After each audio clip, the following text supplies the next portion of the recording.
What's up? What's up? It's the Arthur Most Experience with Deke. I'm Arthur Moats, and that's my main man, Deke. What's good, bro? Man, you know what's good, baby.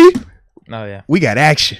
We're still alive. Oh, yeah. You know? So, yeah, man. Today is definitely a great day. Great day. You know. How we doing on your end, though, man? I see you representing. Yeah, that was... I see you representing. There it is. That's what it was? It definitely was. Yeah, talk your talk, Deke. Am I wrong? Talk your talk. No, he definitely did what we needed to have done. That's for certain. Consistent, third and longs, offensive line putting us in tough spots here and there. Just converting. Left and right. Find a way. You actually thought we were going to lose that game? Anyone actually thought we were going to lose that game? Ben Roethlisberger was going to lose to Tyler Huntley? Get out of here. Get out of here. Give me Talk it. Ice in his veins, bro. Talk it. Hell of a run by Najee, too, to get us a little closer to the field goal range. Heck of a block, too. And then pause. I mean, you have to. You have to give him tons of credit. Like, that was just money. It's literally season on line. Because Jacksonville, I think at that point, everyone had won. Yeah, absolutely. Like, bro, you got to make this. Yeah. And both teams knew as well, because both teams needed Jacksonville to win. So to see that play out the way it was, it's like, did the Ravens need the Raiders to win? They did. Everything worked. Like, literally everything worked out for both of us in that game. Oh, so it was like, whoever won that, I mean, you was going to get your opportunity because, as crazy as that was, the Raiders won and the Jags won. Like, it's nuts, man. Nuts. Dude, I'm a rich man. Yeah, and they saying you're a little quiet on your mic also, bro. Right, they're saying you're a little quiet. Put it up a little bit. Give that man more juice. Turn him up. I might need to turn you down a little bit then. Hey, I'm about to say, dude, however you need to do it. Yeah, they say I'm a little loud, and they saying you a little low. Yep. How about something like that? All right, let's see what the people say. How's the DJ mix on that one? Let's get the people some time. Here they go. Wait on it.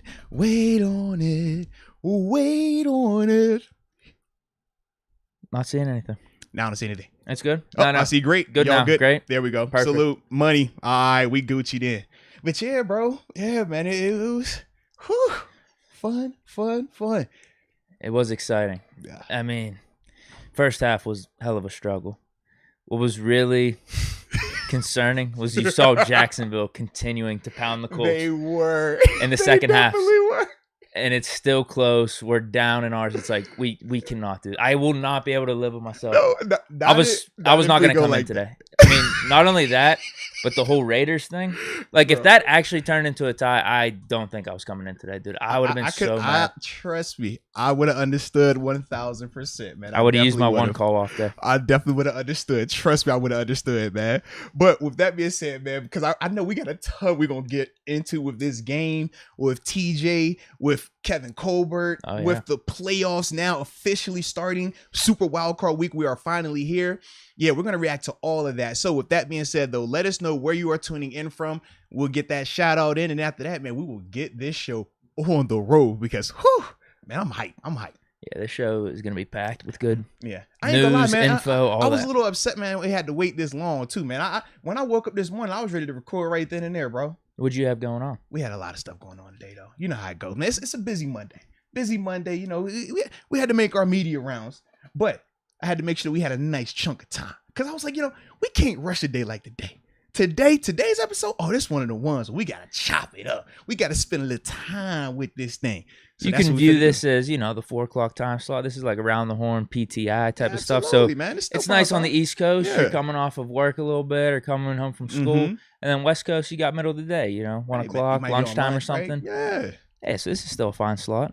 I like it. All right, so first up, man, we got Juby28. Shout out to Juby28. Tuning in from the 843 St. Stephen, South Carolina. Then we also got Sajan Patel tuning in from Tulsa, Oklahoma, the 918, but in Pittsburgh County. Okay, today. Or maybe saying Pittsburgh Country.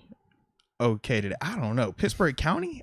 There might be one in a different state. You're right. Pittsburgh County, Oklahoma. That's what he said. There's a Pittsburgh in California without the H. I'm familiar. It's a Pittsburgh here. No. Where is that? Because I've seen that. It's another. It's Pittsburgh, Georgia. That's what it is. Yeah. That's okay. I knew it was another Pittsburgh on the East Coast. Yeah. I got Bart Basquiato. Shout out to Thousand Bart. Oaks, California. Let's get it. I don't know if he's on anything today. He might be clean. He didn't mention anything. He said he might be sober. Clean. Lord. It's a sober Bart, episode Bart, for him. I'm a little nervous now, Bart, because we've been having you rock with us Shroomy style for this long season.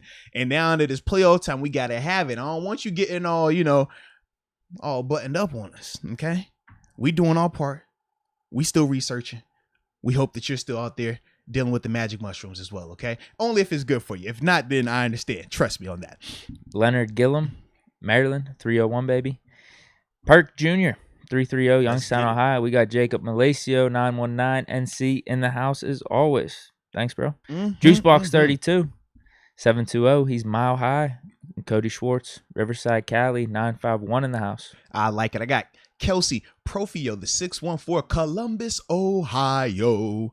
And Dan Harrell, Melbourne, Australia. He says, what's good, Steeler Nation? What's good, mate? Put another shrimp on the Barbie. Let's get it. We also have Charles Cuman, I think that's how you say it, the 574, Warsaw, Indiana. Okay. Shout out to them Colts, man, getting it done the way we needed them to. And then we got Night Rider 16. We got Major Love for Night Rider 16, 318, the boat down there in that old Louisiana. Let's talk about it.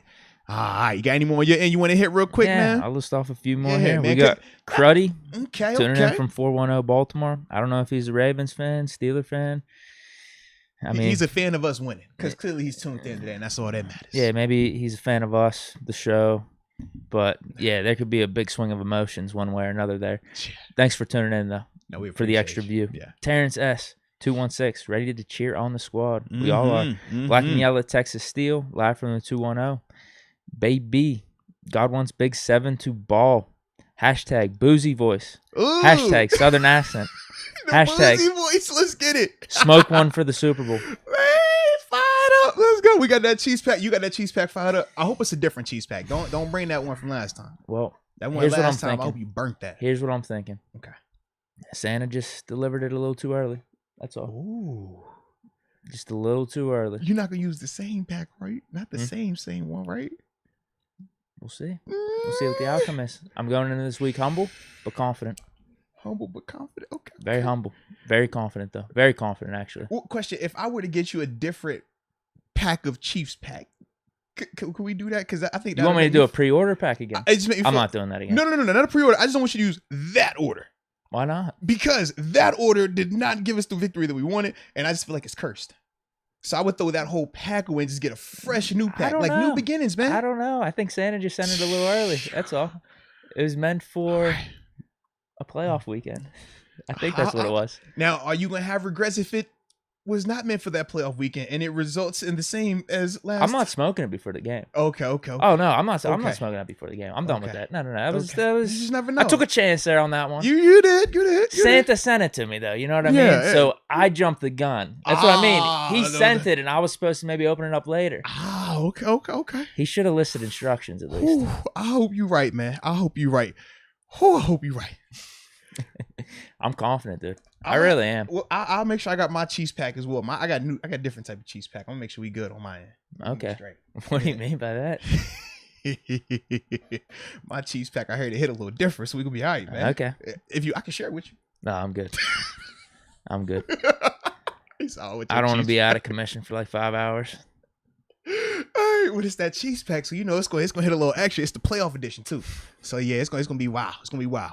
But with that being said, man, let's get this convo going. Oh man, Steelers officially in, defeating the Baltimore Ravens 16-13 in overtime. Man. God's plan. Yeah, definitely God's plan. I know for me, watching the game, it was crazy. In terms of just the 5 quarters of it, right? And the ebbs and flow throughout it. Starts out, we're not having the success that we want to have. And it's paired with, like you talked about, seeing Jacksonville come out the gate hot, winning. And you're just like, man, are we really about to let this opportunity slip away to Tyler Huntley? And it's not like a shot at Tyler, but you know what I'm saying. Like, he wasn't good yesterday. He was not. He played. He had some nice runs, but that was about it. Yeah, he played like what a lot of people expected him to play when he took over. And obviously he has surprised us with his productivity, but yesterday definitely looked more like Tyler Huntley that I'm sure a lot of people were anticipating seeing. Athletic, but at the same time, not as athletic as Lamar. Can make some throws, but not the most accurate or consistent passer. And he's a guy that will make multiple mistakes. And unlike Lamar, he can't overcome them with elite level athletic ability. That showed up. And yeah, it was great to see. And I do think that it wasn't just him playing bad, and it wasn't just the elements, because I know people would throw that in there as well. I do think defensively, we did some really good things to mix up the coverages and make him have to beat us with his arm. Similar to what teams have been doing to us at times this season, where you're going to face, tight man-to-man, and you're just going to have to throw a guy open. But at the same time, we're going to pressure you a little bit, whether it's simulated or blitzing, because it makes you speed up your clock.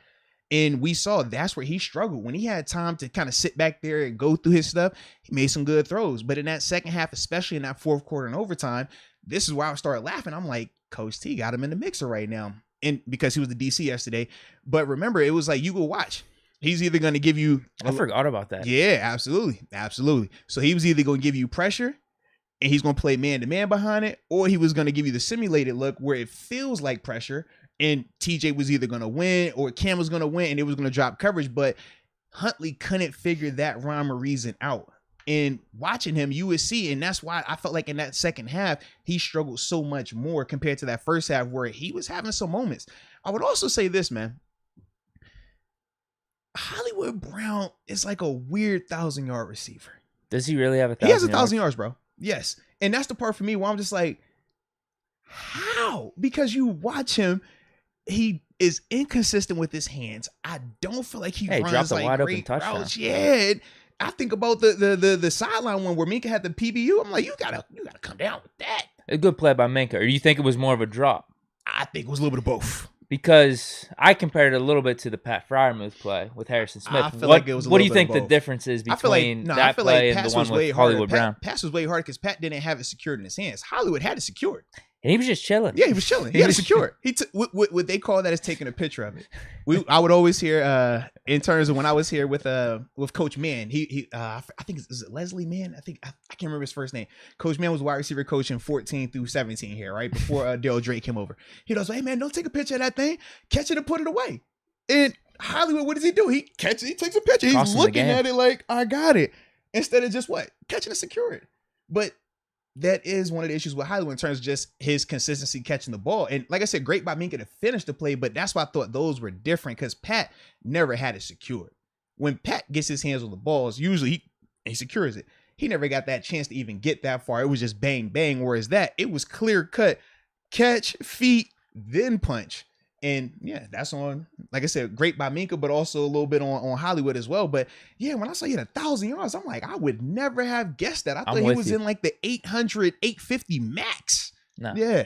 He doesn't scare the Steelers. He doesn't scare me as a Ravens receiver. Like, if you look back on their receivers throughout the last, 10, 15 years, even if their numbers weren't as good, like, I don't know exactly what Steve Smith's numbers were for the Ravens. Were they in the 800-900 range? Even looking at like Anquan Bolden, Steve Smith, Torrey Smith was never. He never had the most gaudy of numbers. I'd take all those receivers over Hollywood Brown. There's nothing about his game that really intimidates me. I would agree. No, I would agree, man. And I mean, we did overrated. Talk about maybe it, just because he was a first round pick, but maybe he's in the wrong system. Who knows? But there's nothing even think about his him system related all the way with him. I think he just has to catch more consistently. Like, it's certain plays that if you're the guy and that's who he's supposed to be out there for them, you got to catch better than that. That was my big name, man. But sticking with us though on our positives, can we talk about a guy that I know I wasn't a fan of him getting all these offensive snaps. I know we've talked about it on the show multiple times. Ray McCloud, bro. Ray McCloud. Yeah. Yes. Because in the midst of gotta have a situation, in the midst of he had a bad job, but he also had two excellent catches. And that's what Deontay did too. Yeah, absolutely. So when I think of that, man, with Ray, I was like, dude, we always come in here and we talk about Ray getting these targets on offense. So I was like, yo, why you gotta go to him? Why you gotta go to him? But in gotta have his situation, you saw he was the guy getting open. And even though he had to drop, he came back with 2 monster catches on that in terms of that last drive like that, man. I thought that he had a really good game. Like, punt return was big too to get us up to the 50. He did his thing returning, but I always like, it's one of those things we expect him to have success returning the ball. We don't expect him to have success as a receiver. And I thought that he was really doing some things out of that slot, man, that just timely catches, man. But that was definitely good by him as well, man. Well, could we stick on receivers? Because I thought Deontay was getting open. He was putting some guys in the blender, especially in the second half. I don't know what the hell we're doing in the first half the time with some of these play calls. It's terrible. But anyway, we started to open it up in the second half. Deontay was getting open. Claypool, tough catches, the jet sweeps. So I think those three receivers, I mean, you could include Freiermuth in it too. Gentry had a catch, but like I thought everyone pitched in, man. I really liked it. They definitely did. Claypool, no knucklehead plays, but Claypool had one of them gritty games. I kind of liked it. The running yardage, the receiving, the blocking. You talk about the Najee run at the end of the game. I saw that. Claypool's the one making the block, and that was something that we've talked about him struggling with at times. It was definitely good to see that by him. I even like the fact that after he does finally get the monster touchdown to go ahead at the end of the game, still like a reserve celebration. It was nothing like overdrawn out, still showing the maturity and the growth, right? Headed in the right direction. We always say, hey man, just continue to show us. In a game like that, we know it's chippy. We know the tension is high because the stakes are high and it's a heated rivalry. But for him, he never allowed himself to get in the fray. Even when we saw, I think it was it was Deontay. They had a little situation going back and forth with one of the defenders, but with Chase, he never really allowed himself to get in there where he could hurt his team. And I thought that was also good by him, especially where he was a couple of weeks ago. Now, it's not a finished product, but definitely steps in the right direction though, man. Yeah, great team. Yeah. Performance, I think, in the second half. I mean, there were some slip-ups, particularly on defense. You could even talk about slip-ups on offense. It wasn't perfect, but to get it done in the situation that we talk about where you need to. This is your season on the line. Man. Your playoff lives are on the line, and they got it done. In the conditions, too, elements, a little rainy, a little slippy out there. Because I even saw in the one, Deontay's going off a route. He falls down immediately, and Ben just goes right the opposite direction. I think he threw it to Claypool, but I liked what I saw. No, I think there's a vibe to this team. There's a vibe. Uh-oh. We saw Tomlin dancing a little bit, man. We'll get to the vibes. We'll get to the vibes. But you know what? Let's hop in these supers, man, like we always do when we're breaking these things down. We'll let y'all lead us a little bit. Oh, y'all are thick in here, too. Okay. I got Keith Chambers. That might be a few down or something. Is that your first That's one? My first one. Hey, okay. All right. The teal one? All right. Yeah, so we got a little time before we get to yours then. Okay. All right. But we'll be all right, though. Okay. You got us then. I took my little sip. Now we can get this thing rolling. Let's go, UW. Shout out to you. He says, most sacks in Steelers history, first 9 seasons. TJ Watt, 72 total sacks. Number 2 is Jason Gilden with 71. Then you got number 3, Joe Green, 60. Then you got Joey Porter tied for third as well with 60 sacks. He says TJ Watt just finished his 5th season. That's an insane stat. Now, I would agree, man. That is crazy, man, when you're talking about some of those legendary guys and what they were able to do. How many did you say TJ has? 72 within his first. He says 5, but he listed everyone else in their first 9. Yeah, first 9 seasons. But I don't know if he says first 9 seasons. That's what he said. Yeah. That's definitely what he said, man. That's unreal. Yeah. And now with Gilden and Porter, definitely with Joe Green, I think they said like they weren't counting them officially that far back, because I know that's one of the things with LC Greenwood that they talk about in terms of like not having it as an official stat, but that's still like what TJ's been doing is nuts, man. Without a doubt. Dude, that's insane. Heck yeah, dude. I mean, he has enough this season to put together crazy, 2 double-digit sacks, like easily, yeah, 11 apiece. Nuts, that's still awesome for an edge rusher. He did that all in one season. Historic, man, record-breaking or record-tying at least. Well, we'll see. Yeah, we'll see. NFL has a chance to make things right potentially here.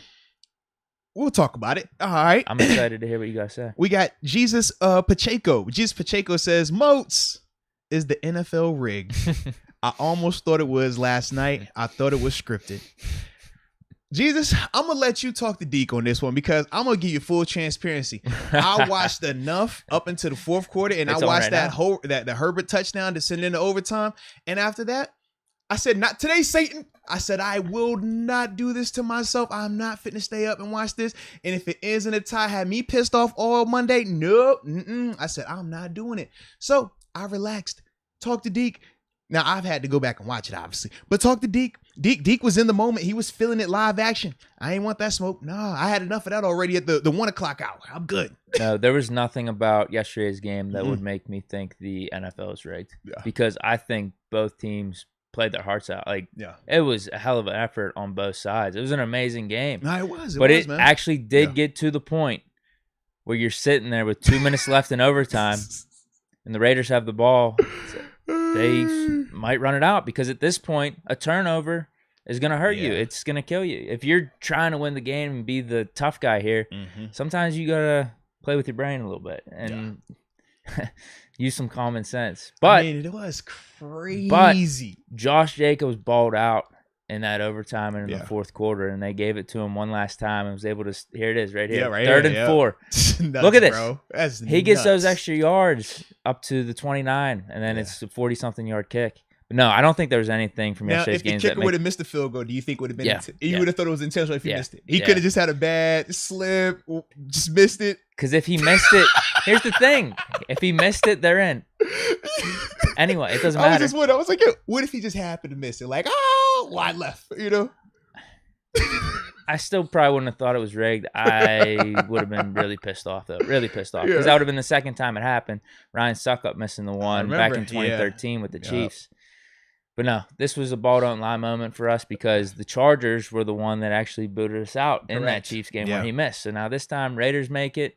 Hey man, everything worked Chargers out. Are bounced out, so it works. No, I didn't think there was anything about that game. Makes me think it was red. I could not believe some of the throws that Herbert was making though at the end of the game. It was unbelievable. No, the sending into overtime was nuts, bro. Carr was awesome too in OT. You got to give Carr credit. He was making some crazy ass throws, tight windows, and that's the other reason why I don't think we can say it was rigged because it was in OT. There might have been within 4 minutes, and it's 3rd and 8. Carr's making this out throw, complete tight window, could easily be picked off. I mean, he dialed it in perfectly, but there's just no way you're making that throw if you're not trying to win the game. No, it was an amazing game though. Definitely glad that worked out. All right, we got Jason Purdy. Jason Purdy says Yinzer mode activated. Steelers going to the Super Bowl. 757 Virginia Beach, baby. Shout out to the crib. And if he's from the crib and saying it, then it has to be gospel. So I think that is truth. I like it. I like it. Johnny Popham says, "Here we go to the Super Bowl. Here we go, Steelers." I like it, man. There's a feel. I like it, man. I get what these people are saying. I like it. Jason Purdy, he just showing his love with a hot dog with mustard on it, I believe it is. All right. Shout out to the hot dog with mustard. Are you a mustard guy? You're not a mustard guy. You're a ketchup guy, right? Yeah, ketchup. I'm a hot sauce guy or a chili guy. Yeah. I'm good with hot sauce. Not on my hot dog, though. No. It's like just get a little spicy dog. All right. Keith Chambers. I ain't almost to you. I'm right here. Keith Chambers. Okay, good. Yeah, we're good then. You're at the top. What's good, guys? Does the OC know that's play action is having the wideout run more than 3 yards? CNC Steelers 704, Charlotte, North Carolina. Yeah. I mean, I get it. I definitely do. I do. I just think, man, it was one of them things that until you know the O-line is going to be blocking better, how can you call it with confidence for some of these downfield stuff where you're talking about play action where Ben got to either turn his back or, you got to count on the O-line to block longer? Now, yesterday they did block well. I didn't think they did bad. Actually, probably one of their better plays is the one Ben threw the pick on. Yeah. He was sitting there for like 10 seconds. There was no reason for him to throw that. I don't know why he threw that. But that's the thing. It's like you just really don't know what you're going to get with this group because what we're talking about this week in terms of how they perform was a little different than some of these other weeks. And I think that does have a little bit of a lasting effect when you're talking about calling certain plays in terms of how, much you want to put on those guys, especially in a tight game like how yesterday was, where one turnover either way or this is no longer a turnover, like anything like that could have shifted the outcome. So I do think a lot of that was factored in with some of those calls yesterday as well. See Dez 86 just says Big 7. Hey, absolutely. You see the hat. Talk about it. Mm-hmm. Jason Purdy says, how do I get into the upper room? He's trying to join. Hey, man, absolutely. All right. So easiest way is if you're on your desktop or on your iPhone or your phone and you switch to the desktop view, you should be able to right on the channel's page on Arthur Moats YouTube, right? See the little page? Just hit join. It should be a little button right in the top right. If not, on every single video, including this live stream, if you click in the description box, it'll have it right there. It'll say join the upper room. Have a little link. You click on that, it'll take you right there as well. So yeah, there we go though. Michael Brooks says, I love the Steelers, but this is one of my favorite teams. The Heart. Ben has only played 2 games that were meaningless. Warrior. Is he talking about for his whole career? That might be true. That's what I was thinking. Because we only have 3 or 4 8-8 seasons, and even in 2 of those, I think we were playing that last game to still make the playoffs. 13 was definitely playing to make it still. Right. It might have even been 12. I know the one we didn't was the one after the first Super Bowl. I think it was 06, 07. So that would have been That's when we knocked the Bengals out with Santonio Holmes in overtime. Yeah, but we weren't playing for anything. Though, right? That was just one, though. I don't know. There might be a second one. Yeah. But that's a heck of a testament to him, though, man. Absolutely. Steeler Nation on fire. Says Deke couldn't get the lighter working. LOL. Yeah, I couldn't. Oh, man. It's too windy. What you using, bro? What type of lighter you got? Yeah, it's just a Bic. You gotta get one of them Zippos, man. Maybe. I was trying to cover it up. It just wasn't working. Not that I would know or anything like that, you know. The other problem is I was trying to light 2 at the same time. Oh, you was getting freaky with it. It happens. Yeah, the Colts pack and the Ravens pack. You had the 2 pieces. I still got the Chargers pack on the way. So you had like a menage with the Colts and the Ravens pack. I like it, bro. What's funny is the Chargers pack, you know, at certain points throughout the game, I actually wanted it to be the Raiders pack. I'm telling you, dude, my emotions flipped every play on that game because it'd be like 3rd and 10. And you're like, okay, I want the Raiders to get the stop here. Chargers don't score, game over. And then Herbert gets like a 20-yard, 30-yard pass. Like, oh, shit, Chargers just scored the touchdown now so the game could be over. So you're rooting back and forth because you're just rooting for someone to win. Yeah. Just no ties. So you didn't care who it was. It's crazy, bro. It's crazy. Raiders delivered, though. Shout out to the Raiders. Luke Walker. Feeling a lot like 05. If we beat the Chiefs, I'll fully believe. But this team has a weird team of destiny vibe. I get what he's saying. Because 05, we got absolutely trounced by the Colts in the regular season. And then we play them in the divisional. Everyone's writing us off. No, there's no way this could happen. That's all I'm going to say. That's all I'm going to say. Do the little shoulder shrug. I'm not saying anything, but you could see my emotion. The Jordan shoulder shrug. We'll see. We'll see. I like it. I've seen it before. Oh, I like it. Boss Una. I'm ready to see this game. I don't think I'm ready to fast forward to Sunday night right now. I don't think it would be anything like the last one. Big ups to Coach T dancing after that win. Love it. Steeler for life. Yo. How'd you feel about the dancing? I liked it. Yeah, I loved it, bro. Yeah, you gotta like it. I loved it, man. I always look at it like this from our memories. Anytime Coach T dancing in a video or celebrating with you, that means you've won a big game. Not a big regular season game. We're talking like you've clinched the division. You won a playoff game or you're advancing to a confetti game. That's when he danced. And I always love seeing that right there, man. It was dope, bro. It was really dope.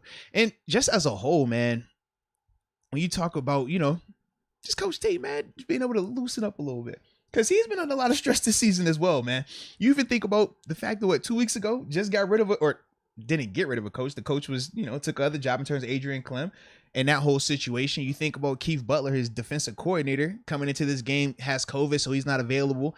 I mean, it's been a lot. It's been a weird season, too. It has. Highs and lows. At moments where, like, man, coach of the year, he's balling out. Got these guys going. Other times, people, like, got to fire him, man. What did we say?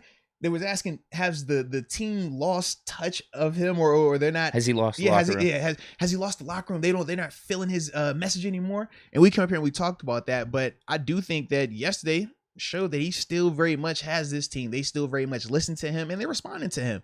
And it's good to see that he actually likes them as well. Because you got to like him enough to get the video afterwards, Have to. Yeah. And it wasn't like it was Ben's video. It was Marcus Allen's video. So it's like, man, all right. Was he the only one that did anything yesterday? We'll talk. Claypool? D. Bush. Who was it? I only saw Marcus Allen because that was Tomlin dancing.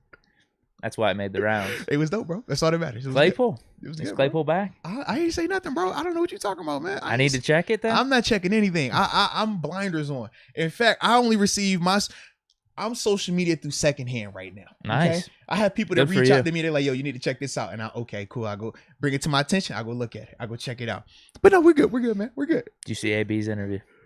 I did. Unfortunately, I did. Amazing. That's one way Depends to put it. on how you want That's to one put way it. to put it. That's one way to put it, bro. His toilet bowl line is incredible. I ain't gonna lie. That is the best line I've ever heard. You I don't know where he came up with that. Not the toilet bowl. And he kept going on. He's like, you ain't say, hey, bro. B, we need you on unclogged. Yes, bro. Down here. I'm like, Yes, what? bro. And the shades, like, I don't, hey, yo. His interview demeanor, it was just top notch, bro. I'm like, you realize what you up here talking about, right, AB? You know what you doing right now. He just chill. It's like, Lord. Let's go, UW. Just to add to my last super, TJ just might break the franchise career by 100 sacks.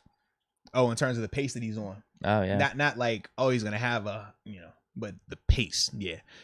Now, because he's racking them up. I think, yeah, because Debo has the 90 record something, right now. right? Yeah, Debo has the record right now. But yeah, TJ's definitely on track. All he has to do is stay healthy and keep playing the way that he is playing, baby.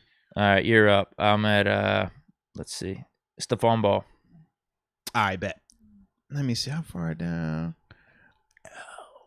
We got a lot of support coming in today. I like it. Shout out to everybody that's showing Is this love. that victory stimulus? This is definitely that stimulus right here, man. That victory pack. Thanks to everyone. Seriously. No seriousness though, man. From the heart. All right, let's see. We are at Brady Howell. Brady Howell says, seeing Coach T in the Take Over Your Trap video was highlight of the night. They're not ready for the upset. At me. # Big Deke energy. Facts, bro. I'm ready, bro. I'm ready for this game. Well, I want to fast forward to Sunday night. Yeah, and Coach T, man, we ain't scared to go in there in the postseason. We done that. 2 seed as well. We definitely done that. We collected all the data we done needed to in the that. regular season. We're ready to go. We done definitely took that walk before. That's how the social media video started. Now that I think about it. AB Facebook Live. That's how it all started. We walk in your trap, take over your trap. What the young kids say nowadays, they walk in your trap and take over your trap. We was back in our time, we was talking about 15 pounds of meat. We was some lions. That's what we said. We going to hunt. We just, we coming in here with nothing and we gonna kill our way out of this thing. So yeah. But I like it though. We all on the same page, baby. All on one accord. But Darius Mayo. Shout out to Darius right here as well. Since we already trapping and taking over traps, getting fired up. Saying go out here and take over Arrowhead. Darius Mayo says, what's up, Master Moats and Deke? With the big breathing emoji with the flames coming out. He fired up. He ready to go. He says, we in the dance, fellas. Yes, we are. That's all that matters. And got us pulling off the upset in Arrowhead next week. I think we are more aggressive on both sides of the trenches and we shock the world. Let's go, man. I like the energy. I like the vibes. That's how it's got to be, man. Hey, listen, if we don't believe, who will? Okay? Because I can assure you, nobody outside of Pittsburgh is going to give the Steelers a chance. All right? So, yeah, we're going to have to give them all the support we can give them. There's that phrase, peaking at the right time. I hope so, baby. Let's get it. I can feel that right now. That's what she said, too. I like it. Tip that thing peaking, baby. Let's go. It's peaking out there. Hey, now. All right, we got G.A. Covington Jr. Shout out to G.A. Covington Jr. He says, whether we on top or not, we always the underdogs. Let's get down to business and just play ball. A military salute to you both. Love the show.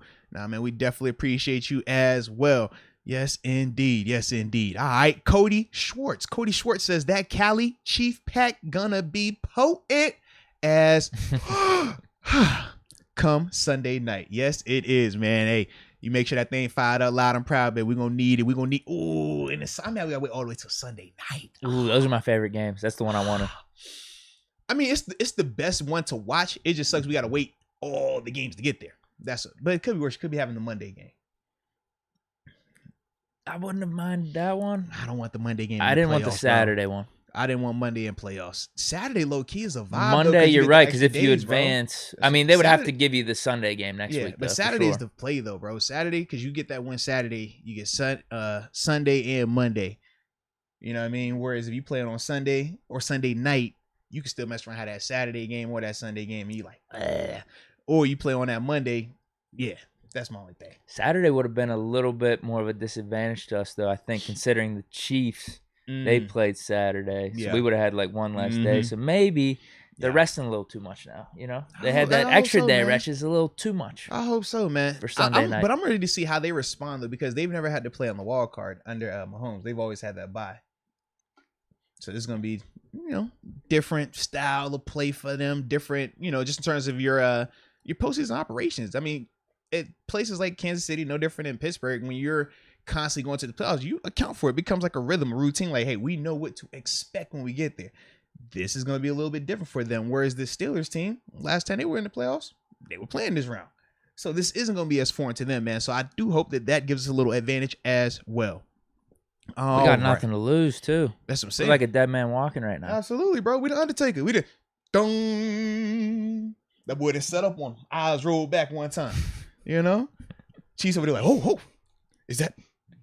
I thought we killed y'all 3 weeks ago. Nah, we ain't dead. Nah, we ain't dead. Nah. It's like 50 Cent. You shot us 9 times, but we back. We back, baby. All right. Here we go. Lonnie Rowe Entertainment LLC. Shout out. He says, shout out LeGlue. Took my son. Oof. He says, took my son to see Ben's last home game. He was upset he didn't get to say hi to Minka. LeGlue gave him a game glove to save the day. You got to get him on the show, guys. Nah, man, shout out to LeGlue, man. And contrary to popular belief, I still like his game, bro. I do. He was moving guys. It was just more the penalties for me. Penalties are one thing, but you can't turn an eye to that movement that he gets, man. For me, until I see that stopping, I like him out there, baby. I do. No. I ain't gonna lie. Dawson on the permanent bench. And your boy 5 Trey as well. So we're moving Dawson to right guard next year. That sounds like a good idea. I'll be fine with it. As long as Trey doesn't come back. If Trey doesn't come back, I'm fine. Trey's been slipping a little bit, huh? Yeah, if Trey doesn't come back, I'm fine with it. If Trey comes back, you have a competition. I like open competition. I do. I'm a big believer in competition. I'll always come up here and praise. I'm like, yo, competition. And if that's one's competition, I'm all for it. I just don't want a handout. I don't want to give it to guys because it don't mean the same. It don't hold the same type of gravitas. Well, I'm not against LeGlue. I like him. So it might just mean Trey Turner's got to go. Yeah, man, we're going to see, man. Yeah. Give Dawson the right guard slot.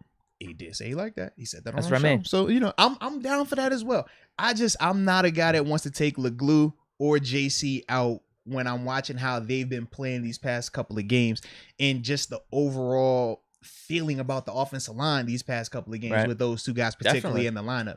Like we don't feel like we don't feel like our guys are getting blown off the ball consistently. We don't feel like our guys can't protect in the pass game. I haven't really had to worry about the snaps either. To me, I'm like, man, if you're telling me if that would have been fine, this offense would have at least been looking a lot better, a lot more consistent. Man, I'm low-key pissed. Like, why y'all wait to make that move anyways? That's terrible. All I'm saying. The whole JC thing. Although he got injured or COVID stuff around the time where we were really trying to call for Green to get out of there. But that's my thing. I'm just like, dude, like we're seeing these guys play well. Like I just don't understand what they were seeing in practice to keep going back. It had to to been that the draft decision, pick effect. Had to have been. Nah. Yeah, but like I said, as long as they playing well, I want to keep them dudes out there. I personally do. All right. Chupa Vingus 6173. What up, though? Says 910 Eastern North Carolina on the beach. Hey, shout out to the beach. I hope it's warm, though, right now. I say it's a little chilly up here, a little snow out here. It's freezing right now. Yes, bro. I felt really bad, too. That's part of the reason why I said sorry, too. When I saw you had shorts on and you was outside and you was waiting on, I'm like, that's my own fault. I was like, yo, my bad. You was like, what you saying sorry for? I'm like, I don't really know, but I meant to say sorry. I feel like I'm supposed to call you or text you. I felt guilty. Just seeing you in the show. I felt guilty. I ain't gonna lie, bro. I was only there for guilty. 30 seconds, probably. Okay. It was not long. I low-key thought that, but I didn't want to say it, and I just felt guilty because you was in your shorts. And then wifey's like, dang, babe, he got to be freezing. I'm like, oh, man. That's my own fault. I could dress for the over weather. Here like, Dave, he's going to say that in my ear, make me feel even more guilty now. Like, yeah. It's my own fault. Don't worry about it. But Chupadingy 6173 says 910 Eastern North Carolina on the beach saw a new name pop up in future Steelers QB convos, and I never really thought about it. The mustached legend that is Minshew Mania. Thoughts? # beat the Chiefs. # Steelers. Are you did talk about it a little bit last podcast. You brought him up to us, yeah. Someone brought him up. I mean, yeah.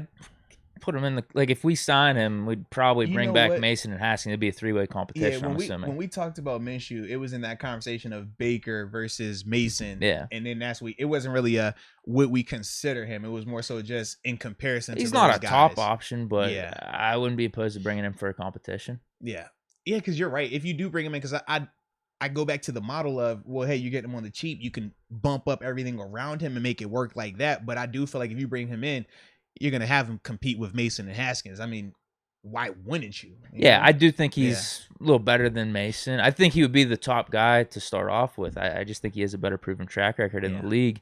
But he's not head and shoulders above anyone that it shouldn't be a competition. Right. I don't feel like he's definitively the guy.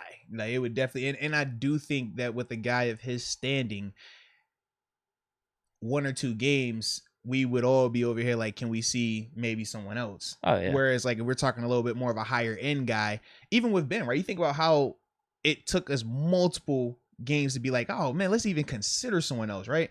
With those level guys, in terms of your Minshews, your Bakers, your Masons, or even Haskins at this stage, the leash is going to be super short for those guys. Like, at least I hope it should be, because I want to see them really have to like execute and perform and like prove that they are the guys. And until they prove that, I don't think that they should get a full season to just, show if you could do it. I don't want you to get a full 17 games. No. Show what you can do in these first 2 to 3. And then you can keep going. But until you like definitively show that that's your spot, like, I want competition. I want competition, baby. It depends too. I mean, do we draft a guy, and what caliber guy could we bring in through free agency or trade? So that's all different stuff. And like we've mentioned too, we'll get into it more. It's just right now we're in these damn playoffs. Because even like, the people bring up your Kirk Cousins, your Jimmy G's and stuff like that. Well, for Jimmy G, they're in. Yeah, if I remember correctly, they got in. And they won yesterday. He had a clutch, bro. He's making me look bad, bro. He made me look bad because who did he do it against? The Rams, but who in particular? Stafford wasn't cooking like that, and I was over here. I've hyped up Stafford. I've talked about Stafford. I feel like Stafford should be a baller, but he's been declining this year. Yes, he has. He definitely has, man, and especially later in the season. So that's for me. I'm like, ooh, I don't know how I'm feeling on that one all the way. His talent's undeniable, but it is. Something's been off these last like 7 or 8 weeks. The thing that I don't get is like, why can't we pinpoint what it is, right? In terms of a guy that talented, but you're seeing him have just like the god awful turnovers at times, or just bad playing. It's just like, what's like, why? Because we can, like you said, you see it. You can see the talent. I just don't get it, man. That's why I think the Lions probably could have been better. Like if that was Aaron Rodgers on the Lions, they're just better. If it was Ben on the Lions all those years, they're better. That's what I think separates it. Now, could he make it like carry it? Yeah, that's what I mean. Like he had talent with the Lions. Now that defense was pretty messed up at times, but he had a lot of talent. They could have won more up there at least, or been in more of a contention. Yeah. But yeah, he'll make it work. At least be in the playoff hunt year in year out, as long as he's in the Rams, because he's got a really good team around him, and he's good. I mean, I'm gonna consider him in the top, 12 or 13 QBs for sure. We're just, to me, the reason why I say he made me look bad is because I don't talk about him as a top 15, top 12 quarterback. You were higher on him as a top 7, potentially top 5 guy now that he has weapons and you're pairing him with McVay. But what I'm saying is, like you were talking about him being the best QB in the West. Because it was a time where at the beginning of the year he was playing at an MVP caliber. He was balling. He looked like everything that I had talked about. And now down the second half of this season, it's been a drastic shift. Now, I don't know if it was because when Robert Woods went down, obviously you put Odell, and Odell's a talented player, but very different in terms of his approach compared to Robert Woods. They would use Robert Woods in the run game. They use him with the underneath crossing routes and stuff like that. He's more of like a little bit of a safety net for him. Whereas Odell, we know that's down the field, deep play guy. I don't know if that has shifted, but whatever it's been, his play has definitely been on the decline right now, man. Yeah. Well, you never know in the playoffs. You can turn it around and stuff. Oh, yeah. Without a doubt, man. Without a doubt. All right. Now we got David Dupree, a.k.a. DD Smalls, simply saying, hit that like button. And Deke, usually I don't do this. But Deke, it's over 1,000 people on this chat right now, bro. It's over 1,000 people up here watching this. It's only 290 likes, though.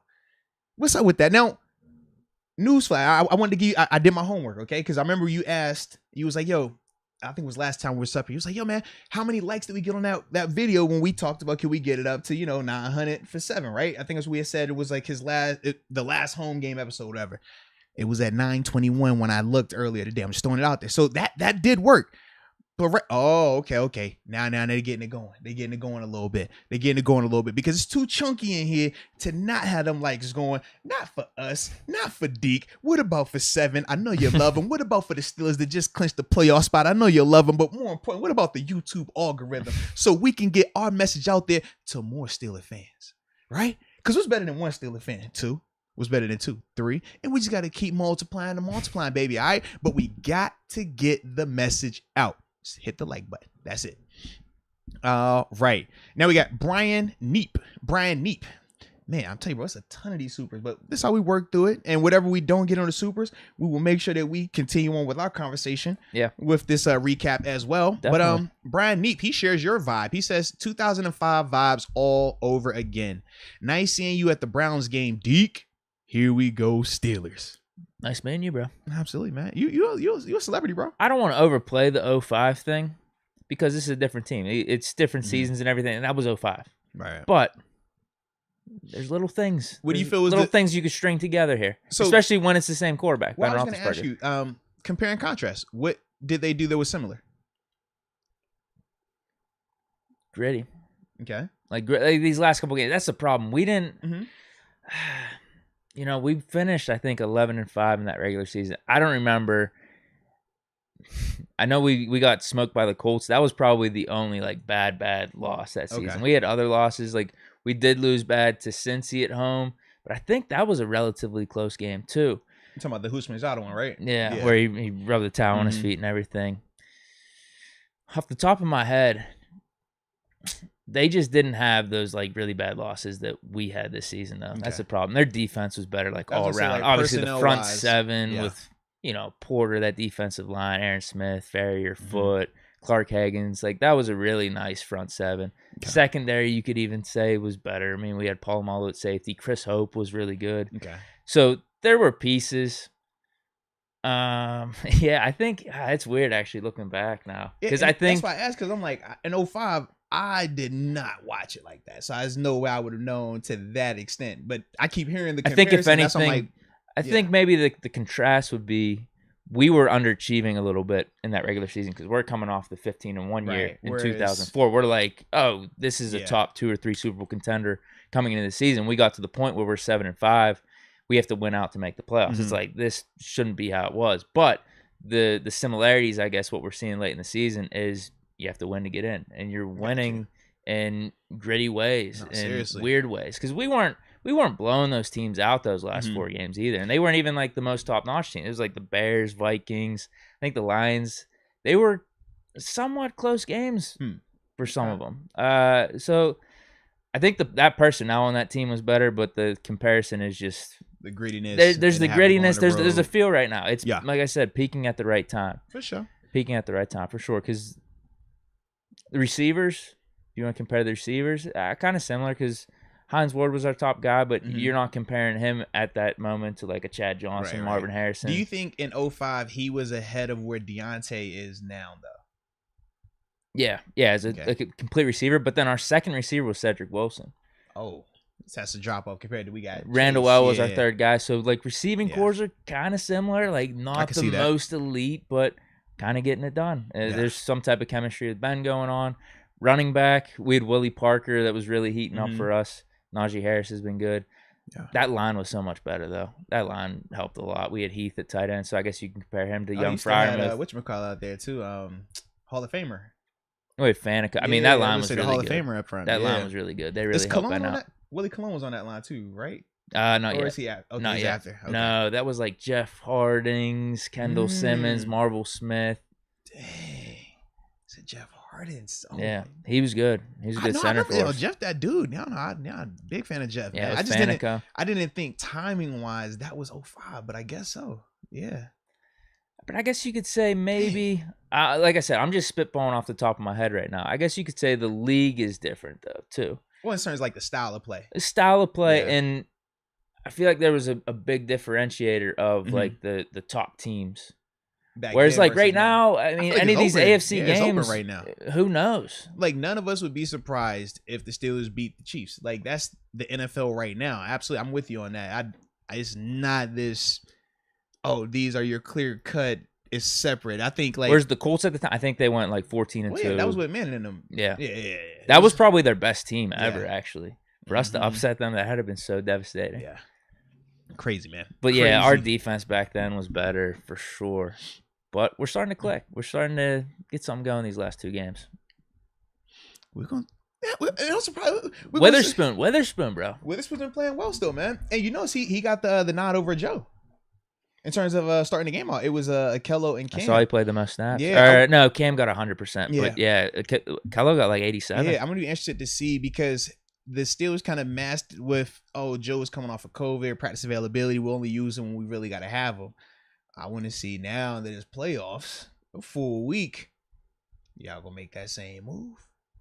Because I feel like if you do, you're telling people something. He's playing really good. He is. You can't keep him off the field. So I'm like, are you telling us that he surpassed Joe and that's going to be the guy you're doing business with? Because that's the move that when I saw that, I'm like, ooh, all right. I don't hate it. I actually like it.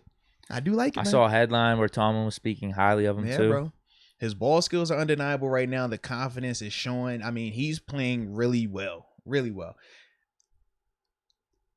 And absolutely, I was going to say, last time he played against the Chiefs, he still played well as well. Yeah, it wasn't him. Right, because I was like, I understand it was Huntley yesterday, and I'm sure people would point to that, but yeah, he still played well against the Chiefs. Some of you had the PB on the end zone, had the would-be interception. Cam, we're going to have to talk to you, Cam. You didn't cost us a pick. You didn't cost TJ a sack, bro. Come on, man. I'm just thinking about that. Now that I'm thinking about, because, yeah, he was one that jumped off sides on that Kello pick. I love you, Cam, but you my dog, Cam. We're going to have to talk, bro. We got to talk, bro. You cost people some money around here, all right? Scrooge Greedy. Shout out to Scrooge Greedy. He says, we in that thing, man. And get you that purple fronts pack, man. Talking about that good old Ravens pack extra loud. I ain't gonna lie, I was a little ahead of the game. I was on that Ravens pack on Saturday. Nice. I wanted to go ahead and just build up into it. That's what my confidence was, bro. Nice. Mm-hmm. All right. Which name are you on again, bro? Stephon Ball. Are we even close? Not at all. Really? Bro. Not at all. You can't even find them. I mean, you in the ballpark. Like, it's kind of like I'm at like home plate and you like in the outfield though. Okay. You know what I mean? So it's like we in the stadium now. That's a plus.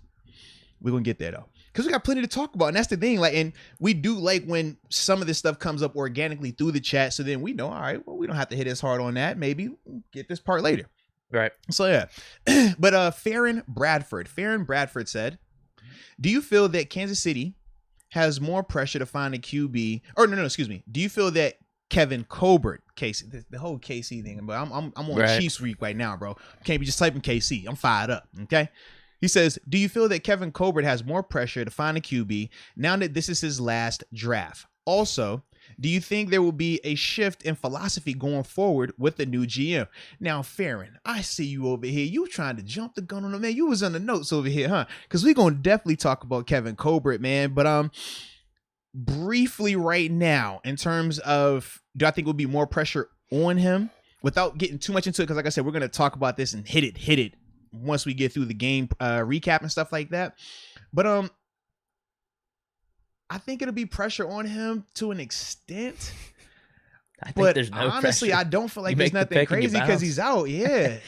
And that was the thing, because I've had a situation when I was in Buffalo, you know, the AFC East champion, back-to-back AFC East champion, Buffalo Bills. Man. Yeah. So when I was playing in Buffalo, we had Buddy Nix is the GM initially, and then Doug Whaley had came over from Pittsburgh, obviously. And that last season was the transition year. So we had it where Buddy Nix was leading up, doing everything towards the draft. But then obviously Whaley took over afterwards. But I remember all of us kind of feeling like, this is kind of weird, because we know Buddy Nix was more old school approach. He wanted to draft based on if he watched tape and he felt like guys were just good, he wanted to take those guys. Whereas with Whaley, he was going analytical. So it was like night and day in terms of this approach. And I'm just like, man, y'all are trying to work together, but your philosophies are almost like they clash. So part of me,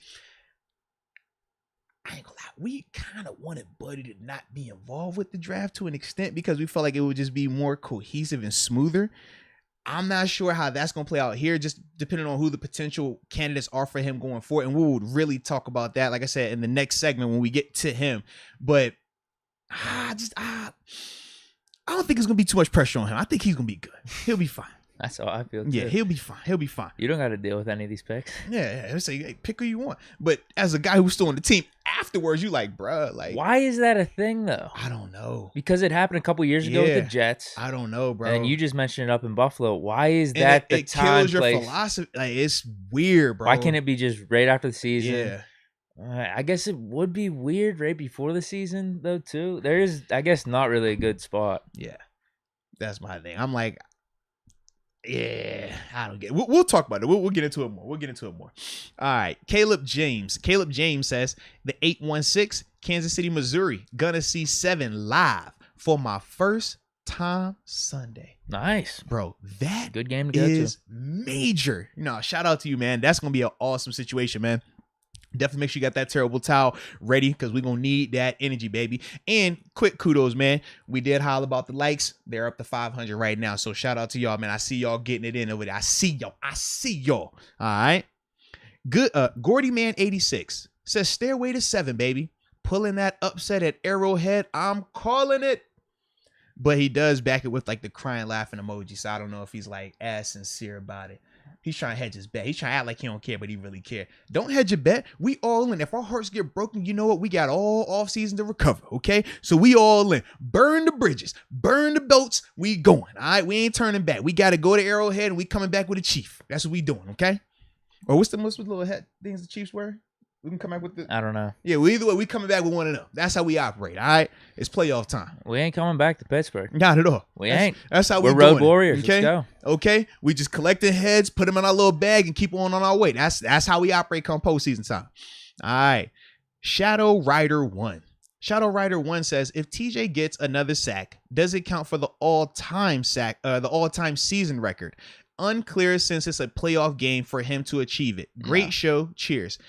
Shadow Rider 1. I wish it did count, but they don't count any of the postseason stats with your regular season or all-time stats. They have a separate category for postseason stats, whether it's tackles, sacks, PBUs, interceptions, anything you name, they'll have a separate category for just postseason. But the reason why they don't include your postseason stats with your regular season stats is because if you're on a bad franchise and say you play a 10-year career, but you never go to the postseason, and this guy, he plays on a great franchise and they go to the postseason every year, well, that person's stat is probably going to be a little bit better, even though, in terms of if you're counting those postseason statistics along with the regular season, solely because he was allotted that opportunity. I'm sure the New England Patriots would have a ton of guys that could fall into that category where if you include postseason, their numbers might balloon up and look more gaudy than what they really are.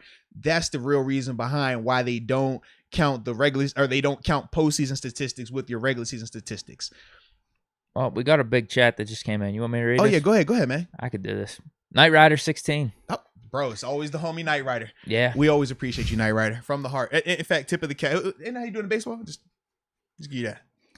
I have no issue with them celebrating a big win.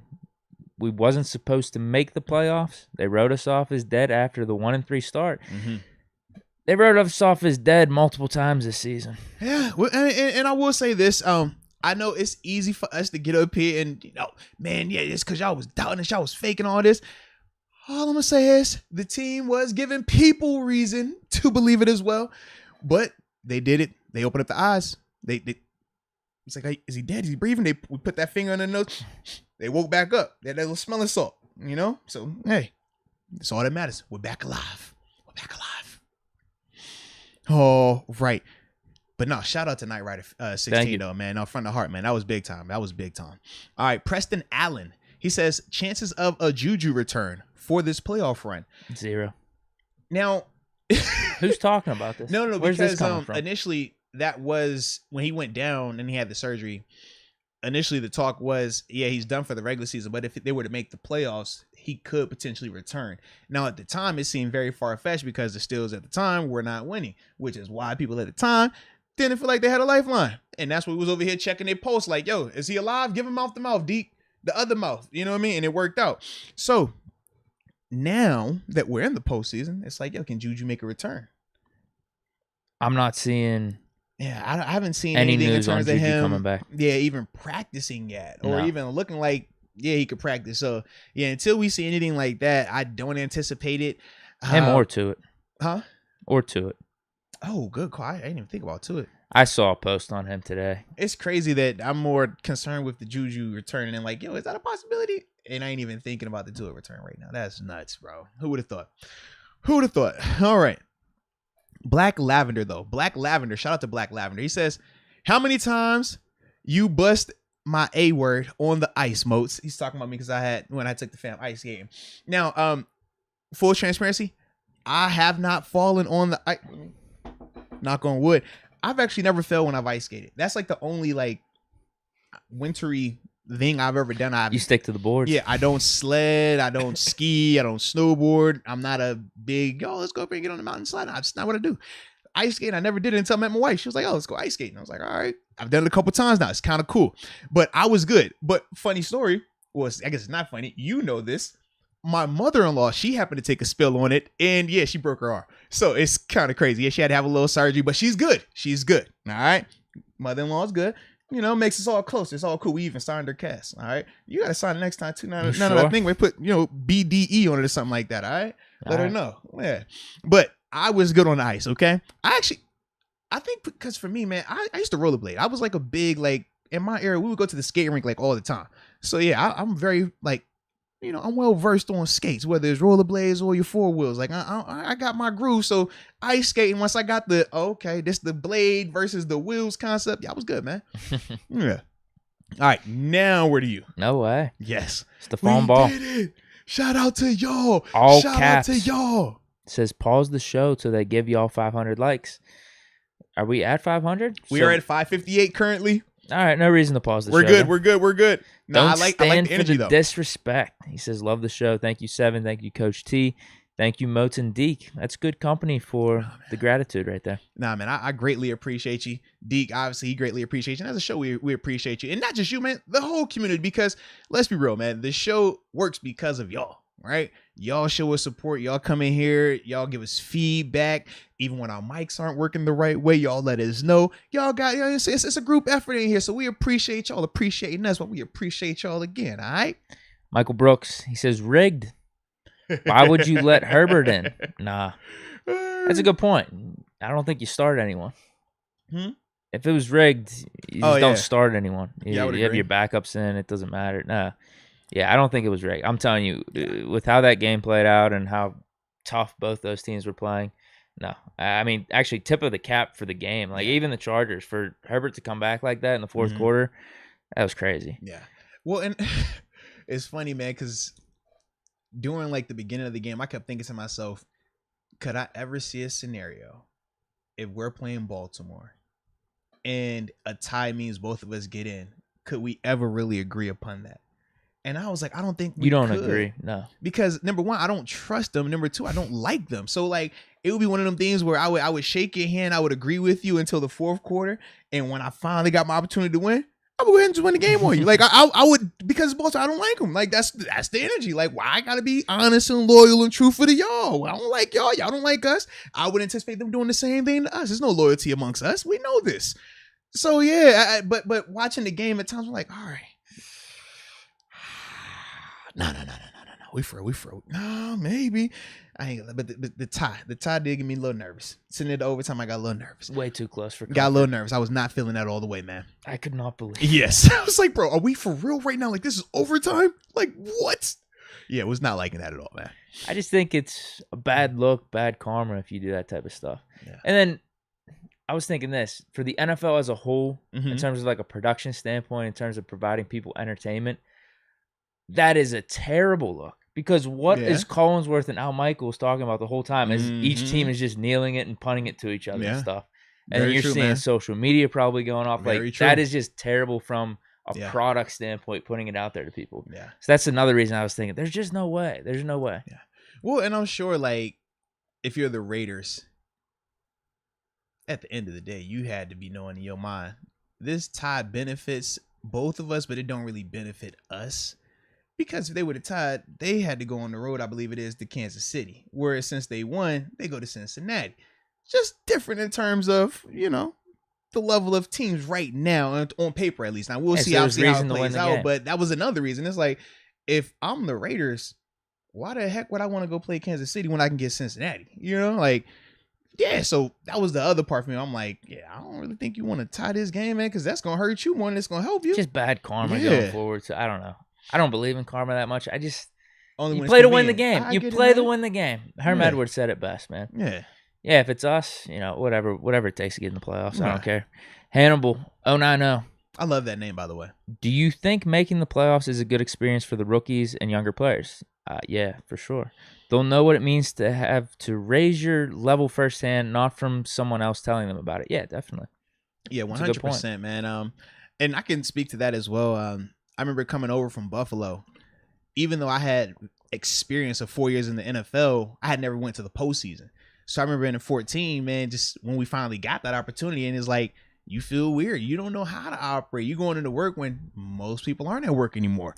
You're going to practice when people are getting fired. You're the only team. And the further you advance, you're just like, yo, this is weird. Like, how do I operate? How do I stay focused? How do I manage my body? It's different when you're hearing guys saying it versus when you actually go through it. And then, you become the veteran in that sense. You start to understand, like, hey, no, this is how we do it. We've been on the road multiple times. We've won at home. We've done this. We've done that. And it becomes more familiar. So, yes, I do think that is a huge element. And just speaking from personal experience as well, knowing guys that have played a decade in this league and never see the postseason, man, that's not something that you take for granted. So, yeah, any of these younger guys getting those opportunities right now, man, absolutely. Like, this is good, really good for them, man. Rarity Unlimited says, holy shit, boys, what a day for Steeler fans. Much love. Yo, insane, man. That was an insane Sunday. Yes, dude, insane. Caleb Cole says, Matt Filer competing for MVP. Thank you, Matt. I forget what he did. He had some type of wacky penalty. Yeah, he did, yeah. Oh, no. That was a terrible call. That was a terrible call. They said illegal formation. Oh, hold on. Illegal man down the field or something. Yeah, that was a terrible call. There was Charger guys right next to him too, and they called it on him. I was like, what? Because I think at that point I was actually rooting for the Chargers to drive. So he was going back and forth? I know. I was upset with that one. I actually was upset. But then once they got the penalty, it got them to like 1st and 20. So I'm like, all right, Raiders, now you can stop them. You have more yards to stop them. That is because that was a big play. That was like that penalty, 30, 40-yard gain they made. Let's go, UW. Can Benny Snell get some love? Mans was running angry, filling in for Najee. Yeah. His best one was called back. It was with the stiffy as well. That might have been better than Najee's last week. No. You don't think?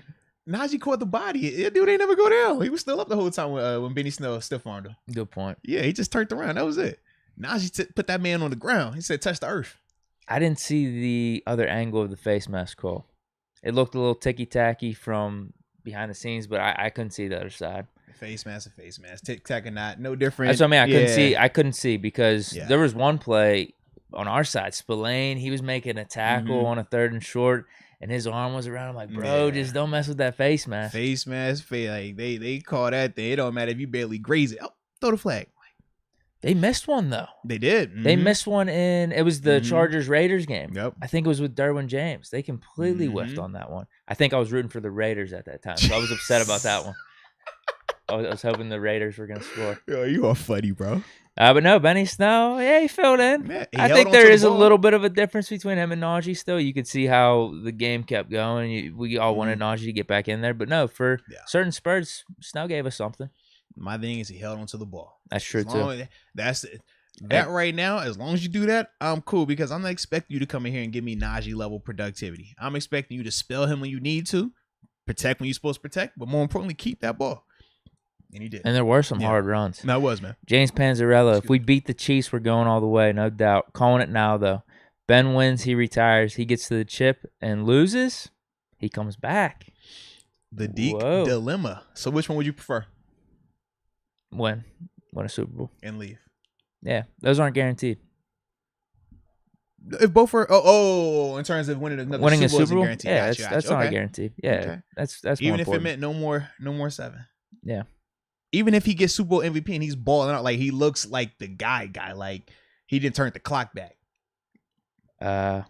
Yeah. Okay, all right, okay. Yeah, like I said, Super Bowls aren't guaranteed like that. Okay. They're just not. Obviously, I want him to come back either way. Yeah. Maybe he could change his mind at some point over this next month or two. That's what I'm saying. You go on a little run here. We go see, bro. We go see. You go on a little run. Oh, Steal It Nation. I wonder, Steal It Nation on fire. He brings up a good point. What happened? You're talking about how you might have potentially jinxed Najee. How? When you talk about he's been healthy, he doesn't miss anything, never been hurt. That was way too long ago. I don't know why they're bringing it up now. I'm just saying. They're the ones that fall for bringing it up. You did say it though, bro. That was so long ago. Oh God, you did say it. Dude. It is on his. He's fine apparently. Oh, They're saying he's fine. I don't know why people are bringing that up. That was did so say long it, ago. Deke. You did say that, Deke. Oh. I knocked on wood and everything. So no, that's way too long ago to be bringing up. So it's the statute of limitations. Yeah, for the jinx. that's way too long ago. I thought so. It don't matter if it's the same season. It just can't be what same week, same day. What's the parameters on this thing, man? You know, yeah. If I'm saying at the podcast before something, then it happens that game. Fair enough. You get what I mean? All right, give him some slack then. All right, I'm just reporting the news. All right, don't get on me. I'm reporting the news, man. All right, the people wanted to put it on you. I just had to ask if it was okay to put it on you. Well, he's fine though. Yeah, It's he not like is. he's man. out. He missed some time though. He did. Yeah, it made us all get a little uneasy. If anything, that was just team building moments. Oh, team building. That's what you call Team building. I like how you're such a wordsmith. You just Najee goes Yeah. down. We got to get out of the stadium. Brings people together. Let's go. Artie Verdi says, let's stay positive. Any given Sunday, we should be excited and support our team. Here we go. Love the show, Arthur. We have the same name. And Deke. Shout out to you, Arthur. It's always good to meet. Yeah, his name's Artie. It was Artie Verdi. No, I like that So right that makes there, sense. man. I like All it. right, so I'm at Robert Meyer. Oh, he jumped on you? Yeah. Oh, That all was right. the last of what I had going there. Okay. I get a run of like a good 6 or 7. No, you were good. You were real good, man. You were real good. So this is what we're gonna do real quick. We're gonna pay a bill, okay? Because we're about an hour into this thing, and we're progressing through it. And this is the fun part about when we do these breakdowns, right? We like to allow the people to give us some love, and then we follow y'all. Then we'll have some stuff that we'll hop in, and then we hop back over there and get some more love. Then we continue on with the show. But before we go any further, Deke, today's show is brought to you by Oldie But Goodie.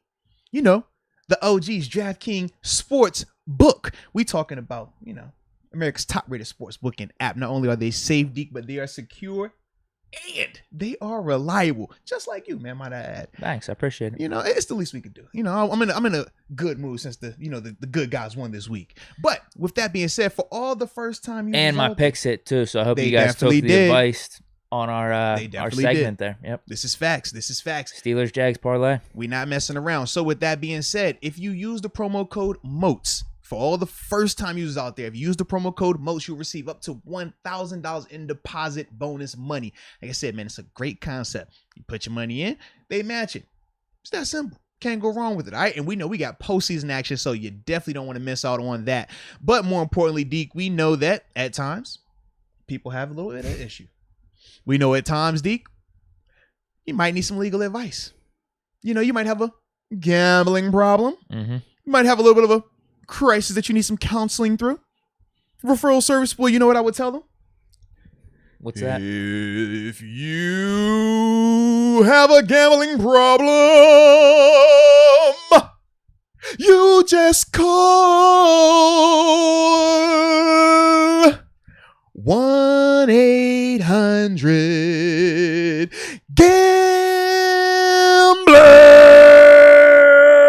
1-800-GAMBLER. 1-800-GAMBLER, ladies and gentlemen. Thank you. DraftKings Sportsbook.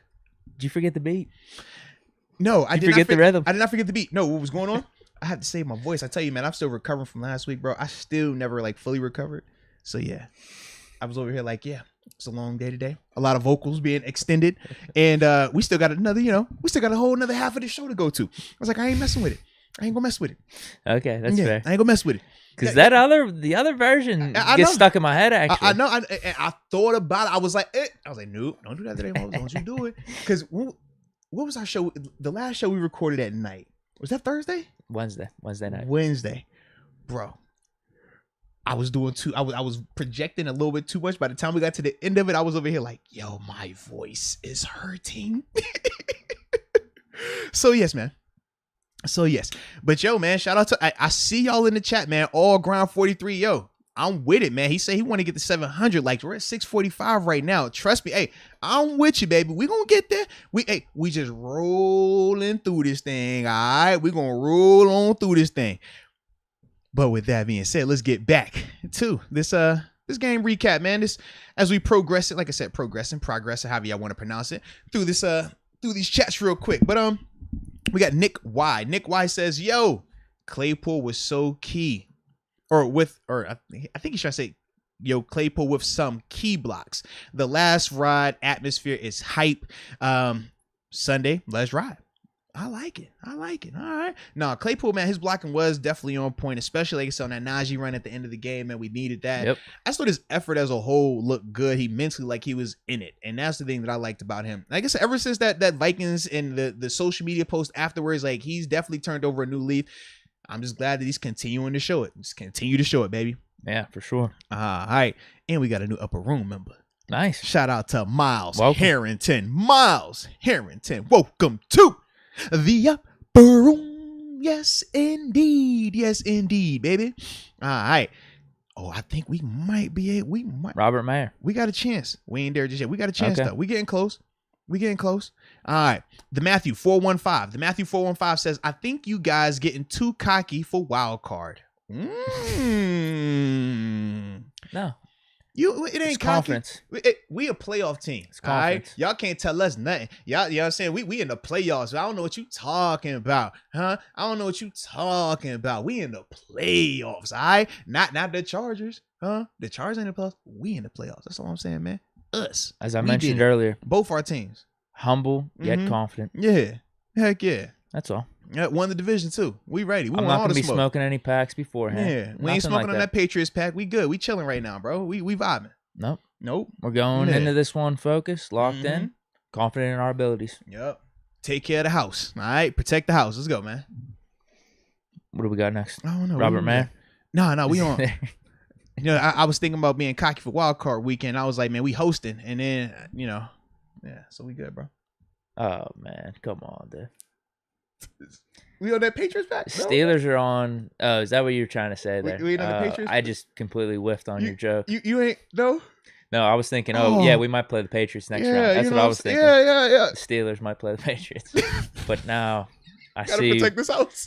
I see where this has gone. You opened the door last show. You opened the door. I'm just throwing it out there. Did bro. I? You opened the door. You said, yes, you know what, Moats? You're allowed to. You told me that. So I just linked into it this weekend. Like I said, Yeah. you're allowed. You said it. I just Do wrote we with it, bro. accept it? Sure. Are we thrilled? No. We're not thrilled. So when it's brought up, I wouldn't expect the best of reaction. Particularly me. I'm sure the chat might feel the same way. But No, man. What you talking about, man? no hat. It's not in yet. Well, it's not in yet, but, you know.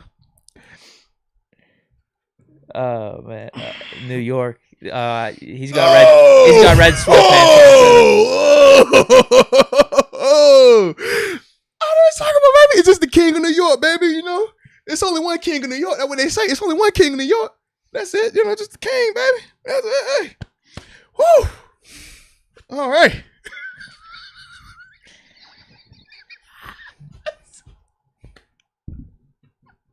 I'm sorry.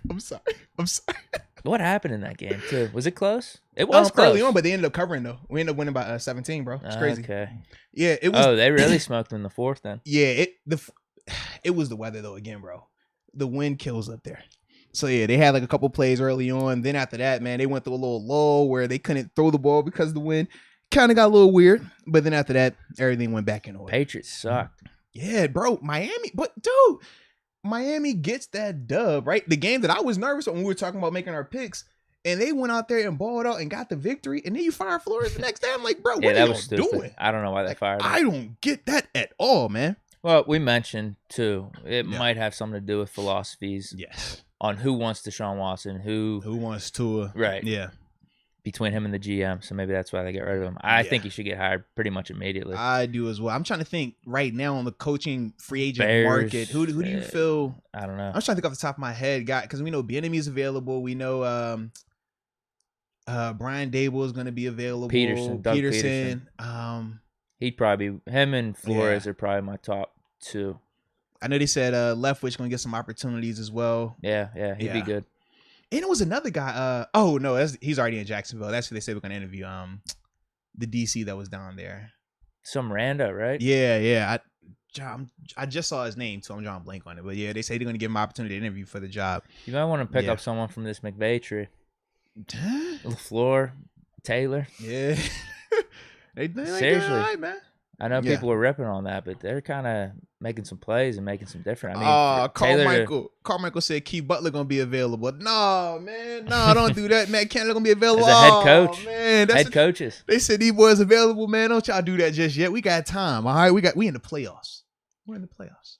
Okay, we don't participate in Black Monday. Okay, you know what y'all call it, Black Monday, right? When everybody gets fired, we don't participate in that. We're in the postseason. Okay, we have standards and dignity. Okay, so we gonna turn our chins up at these coaches getting fired, these organizations that are sitting at home watching us right now, because that's what everybody doing right now. They watching us. So yeah.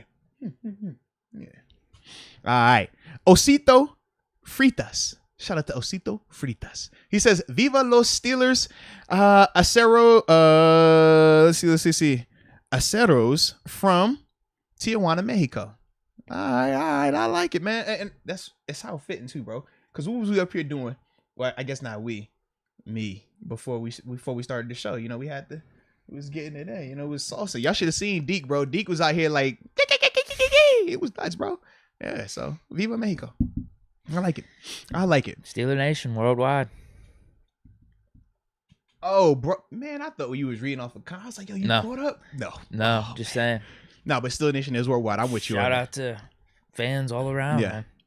Mexico, Europe, Canada, and Asia. Should I ask them the question I asked you about my DNA stuff? Can I bring it to the crowd? Sure, maybe they know website. Okay, so we had a situation. All right, in my heart, I'm Latino. In my heart, I'm Mexican. Okay, I love the culture. I love the Spanish music. Like, I'm just all into just that, right? But when I did my ancestry DNA, I don't have any Latino in me on theirs. It gave me Irish. It gave me some Scottish. Okay. I got a lot of like Congo, Nigeria in me. So my question is, if I were to use a different company than Ancestry DNA, do you think I'm going to get different results? Or has that happened before? Has someone else tried this and they got the exact same results? Maybe y'all could save me money. I don't know. But I'm really curious about it because I want to know if I got some Latino in me, because I like Spanish music too much, bro. I salsa a little too well, okay? I eat quesadillas all the time. My son, we talked about Taco Tuesday here. Like, I feel like I'm supposed to have Latino in my bloodline somewhere, okay? That's all I'm saying. So y'all let me know. Is it possible? I hope so, bro. I'm looking for 1%. What's that say about the test? I just need 1%. Hey, if it's 1% and I'm gonna say that test is true. That was 100% accurate. I just need 1% though, bro. What if that got rid of your Irish connection though? Well, I embraced the Irish because I couldn't get the Latino and I was sad. I would much rather be Latino than Irish though. Okay, I mean, I like the drink, but you know me, you're not a beer guy. Yeah, that's not my thing. I'm more of a tequila guy. How fitting. That's all I'm saying, man. So it would make more sense then. Let me see what they're saying in here. Hey, shout out, he called me L Moats. I like that low key though. All right, it's 100% church. Man, don't put that. Come on, stainless. Don't say 100% P-Town like that, man. I need 1% Latino. In my heart of hearts, I got an 800 credit score. They silly. So if I just believe it, that's what y'all tell me. If I believe it is real, we accept you and Deke as Mexican. All right, there we go. You got the. Thank you. Yeah, the flannel on. Yeah, man. Aztec warrior. There we go. Even Juan Rangel said that too. Yeah. Stand clear. Tequila is a drug. Believe that. Nah. You might be right. I done seen tequila change some people. All right. I haven't been changed, but I've seen tequila do some things to some people. All right. Moatsito. I call my little man Papito. That's little daddy right there. You know what I'm saying? It's a real big Latin culture in the Moats household. Okay. That's all I'm saying, man. All right. But anywho, I guess I'll get back to over here. We gotta stay focused today. All right. Good with that. Yeah. But I still got love for my Irish folk. I see you, Sean. Irish in the house, man. Let's go, man. We get a Guinness one time. All right. He says, let's go, UW here. He says, so any info as to why we cut Isaiah Buggs? Oh yeah, forgot about that one. I'm not sure why. I'm waiting to see if they are bringing him back. I wasn't sure if it was a like one of those roster move things where, all right, we cut him on Friday before the game, play the game and he bring him back on Monday. We know the team has done that. I've seen it happen. Yeah, I don't know because I haven't seen any updates on him just yet. Now, it could be I just haven't been available to look just yet either because I've been a little busy today, but I haven't seen anything new about him in terms of returning just yet. I haven't either. Yeah, it was random. I don't think any of us could really random. answer that at all because I feel like he's in that mix of guys. Like, I can't say Mondeau anymore. I can't do that. I got to say Mondeau because that just feels more right. So new Mondeau, it doesn't make sense. So he came up here. I want to and told you how to pronounce his name. It doesn't feel right. It's Mondeau. He came up on the show and even gave you context. He needs to take an ancestry test to make sure it's spelled context. Right. No, he said it's not spelled right. He already gave you context. He said it's supposed to be like that, though. He said because his family decided to change the pronunciation on it a while ago. Come on, man. You was on the interview with you got the info when I got the info because I asked him, I was like, yo, man, how you say it? Because as soon as I picked up the phone, he's like, yo, this is Henry Mondeau. I mean, he's like, it's Henry Mondeau. And I'm like, see, it's natural. It's natural to just say Mondeau. No, it's not natural. It's a habit because that's what we have been saying. But that'd be like if someone was pronouncing your name wrong. You wouldn't like that. I think I gotta just call him Hank, maybe. That would work. Yeah, but you can't intentionally pronounce the guy's name wrong. I just feel like that's a little personal right there, man. That's fair. But what I was saying is Bugs fits in that mix of like Hank, Davis. Yeah, I'd say Wormley with how he's playing is like a little notch above those guys. But yeah, I mean, there's no like big time reason to cut him, I don't think. Yeah. Just out of nowhere. I didn't. Yeah, I was surprised by that. We'll see how it plays out. Like I said, these next couple of days to see if they potentially bring him back. I was a little surprised by that as well, though, man. All right, I had to pause for a second, bro, because I keep looking back in the regular chat because it was a little delay, bro. They coming in with my real Mexican names. I'm digging it. Okay. Arthur Escobar, Arturo Moats. I do go by Arturo every once in a while because that's like my name in Spanish. I've been calling myself Arturo for like a while. Like that's my thing, bro. Like I like this, man. El Moats though. Which one you like better? El Moats, Moats Escobar, or Arturo Escobar? Wait, so they're using Moats as your first name now? Yeah. The Moats. Moats is your first name. You know what I mean? That's like pretty funny. I kind of like it, bro. I kind of like it, man. Moats, I kind of like it. I like El Moats. Even Jeff Hernandez. So this might be one of my Latino brothers because he has Hernandez at the end of it. You know what I mean? And he says he is now Arturo Moats. You can come to Asada, bro. You can come to the Asada, bro. It's carne asada. I'm a carne asada guy. Moats with the S or a Z. He put easy. Moat easy. So I'm down with that. I can learn to spell it like that. That makes sense. Yeah. I can make some adjustments, man. I'm with that. Yeah. Call me Arturo from here on out. It's the Arturo Moats experience con Deke. That don't sound good at all, but all right. Anywho, CDez86. He says no to Haskins, but we'll take Gardner with the cool shades on. In terms of the quarterback conversation we were having earlier, and I got no to Haskins. No to Haskins, just to Minshew, or you said Gardner. Yeah, Gardner. Yeah, Minshew, he's definitely talking about Minshew. No, I'd like to see what Haskins got. I mean, do a competition. You don't give the keys to Minshew. I mean, if you want to have him be named the starter, named QB1 to start off, fine. And that's even if we sign him. Right. But I think it should be a three-way competition between Haskins, Mason, and Minshew. Do we even sign Haskins? Does Haskins want to come back? I would assume he'd want to come back. Yeah, I would.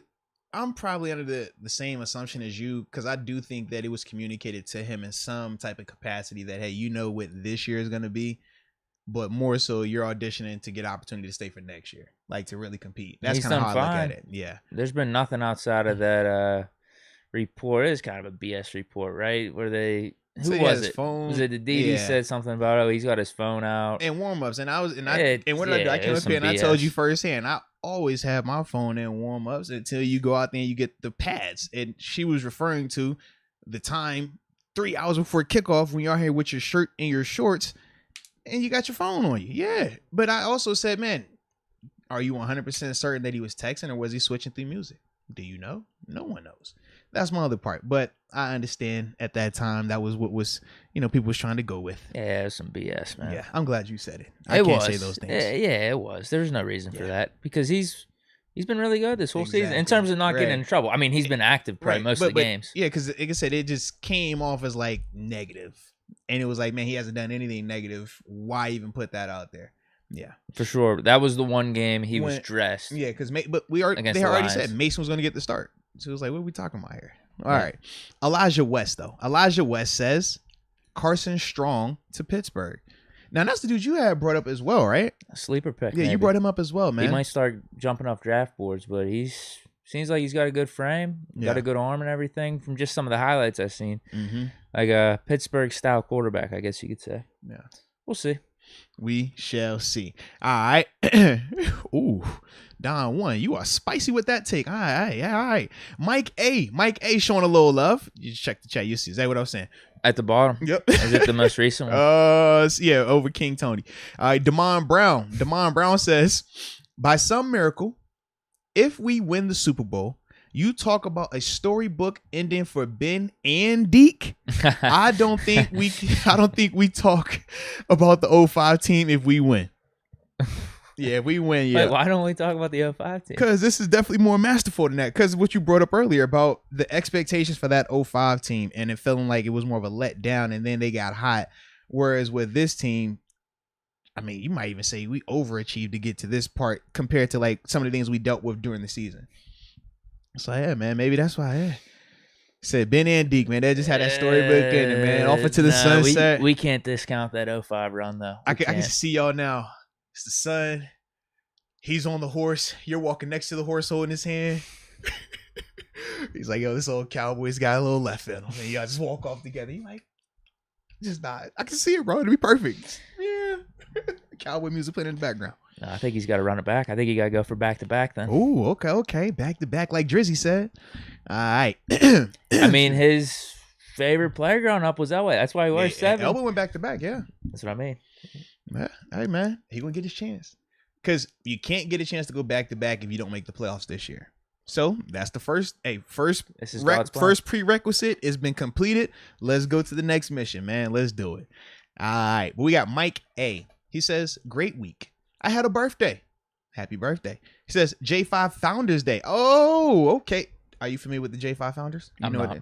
So remember we were talking about fraternities last week and we were talking about how Kendrick Green is a Q and he was going to beat you up with his bros. Right. Well, J5, the founders, J5 Founders Day, is talking about the alphas. Alpha Kappa, excuse me. Yeah, I said it right. No. I'm mixing him up. Kappa Alpha Psi. Excuse me. Yeah, because they are the Kappas. Excuse me. Okay. So Kappas, they go also by noops. That's like their little thing. They got a little hand signal they do. I ain't gonna do it because I don't be disrespecting nobody. Some people view it as disrespectful if you're not a part of it and you throw up those signs. Gotcha. So that's that thing. But yes, he's talking about the Kappas. In fact, Ryan Clark, he's one. Okay. Yeah, so when you see Ryan wearing like his red and stuff like that, or I think when he was on First Take the other day, he had like the whole jacket and stuff like that. That's what he's talking about right there. Okay. But yeah, he says he had a birthday. He said it's J5 Founders Day, and the Steelers made the playoffs. That's a heck of a day for you, man. Heck of a week. Now I see why you were saying you were celebrating the whole week. He says, so a botched snap nullifies a sack, though. Uh-oh. We there. Talking about the TJ Watt. What people thought was the sack initially to win or to. Is there another one where he could have got like half a sack too? The Cam Hayward one. That was the penalty though. They're trying to get something for that one too, right? Is there an appeal going on? I heard there was some type of an appeal the Steelers are trying to make. So it's not like the teams don't do. It's Elias Sports. They're the independent statistician for the NFL. So they you can recommend certain plays for them to take a look at and stuff like that. From my experiences with any sack plays, they review them anyways. Okay. So it's not like we got to do anything out the ordinary for them to look at it. The biggest issue though, with the sack with Cam Hayward was the penalty. That's why it was negated. That's no different than you get an interception, but a guy was offsides or was a pass interference or was a defensive holding. It just nullifies it.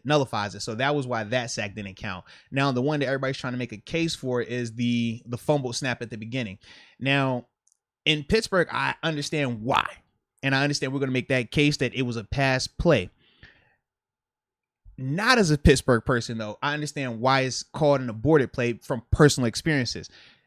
From what they told me directly, because I had this happen on a couple of occasions now. They said, even if, it looked like a guy was running a route and guys were pass blocking. How do we know if it was a draw or a run play or a legit pass play?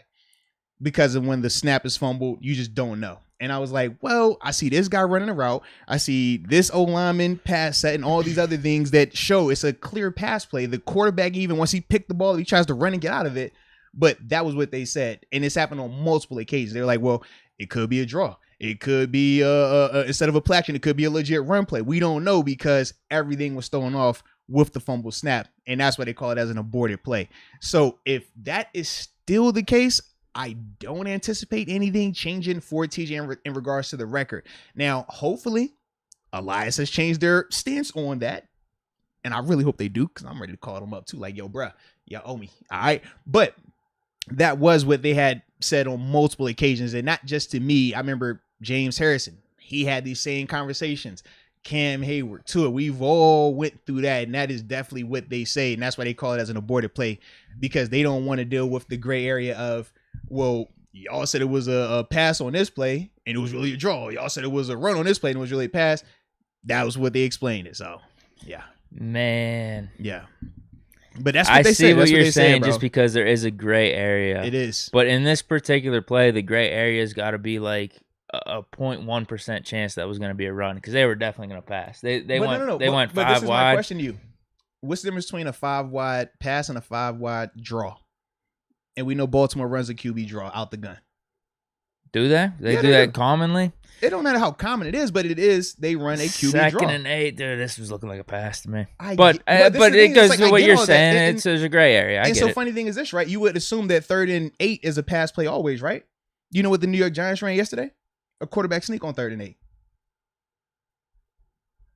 Quarterback sneak. Well, that was probably a dumb play. No, it was. Everybody was looking like, yo, what are you doing? But they still did it, and that's part of this is like just because that's how they've always called it. Then and that's how they've always called it because they don't want to deal with these questions like how we just brought it up. Like, oh, what if it was this? What if it was that? Or the tendencies is like they don't want to deal with that. They keep it as cut and dry because every week you got to think how many people. I mean, we all league round because this is money you're talking about. This is big. Like every week we on the phone with them, bro. Check this play out too. Hey, send that play. Hey, yo, send that play in there too, man.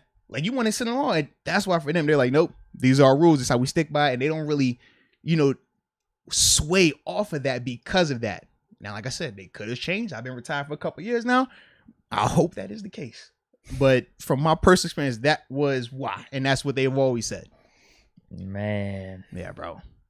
I don't like that one. Yeah, but for me, I was more upset with the when I first saw it, it's just one of those things, the eye test. Yeah, it's a sack. Yeah, but the only reason we're saying is a sack is because what? We know he was hunting for a sack. We know he needed a sack for the record. They heard the commentator saying it. If the commentator just first thing he said was, oh, it's a nice tackle for loss for his fumble, no one in that building screamed sack. But because them commentators, that was the first thing out their mouth. And I remember watching it like, I don't necessarily think that's that from just the personal experiences. Then you get everybody just kind of jumping on that train and then, oh man, yeah, we're supposed to be a sack, And I was like, I get it. And I hope, like I said, I hope it is. I hope they change it because, man, he got to get the record instead of just tying it. Tying it is still dope as heck, though. He's forever going to be mentioned when you talk about that award. But I know from just personal experience, that was what they have said before. Felt like he was still trying to make a play, though. The definition of an aborted play is, it's snapped over his head or something like that. I don't think you give a sack for that. He just looked like he picked it up and was trying to make a play again. I mean, he snapped it off his butt. From the beginning of the play, it was bad. Did he? Yeah. Is that why it was a grounder? That's why it was on the ground. It snapped off his butt. Yeah. He was in the gun. He snapped, the center snapped the ball like he thought Huntley was under center.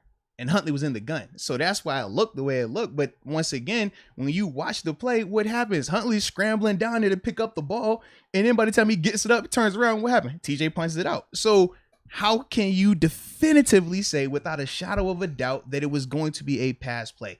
And that's why they call it an aborted play. I'm about 99% sure it was. But is 99 100%? It's not. I get that's what you're talking about. Because in the court of law, that's what they go with. They say without a shadow of a doubt. So if you got that 1%, that's enough. And that's why they view it as an aborted play. I think there is something, though. No, it's the rule. Yeah.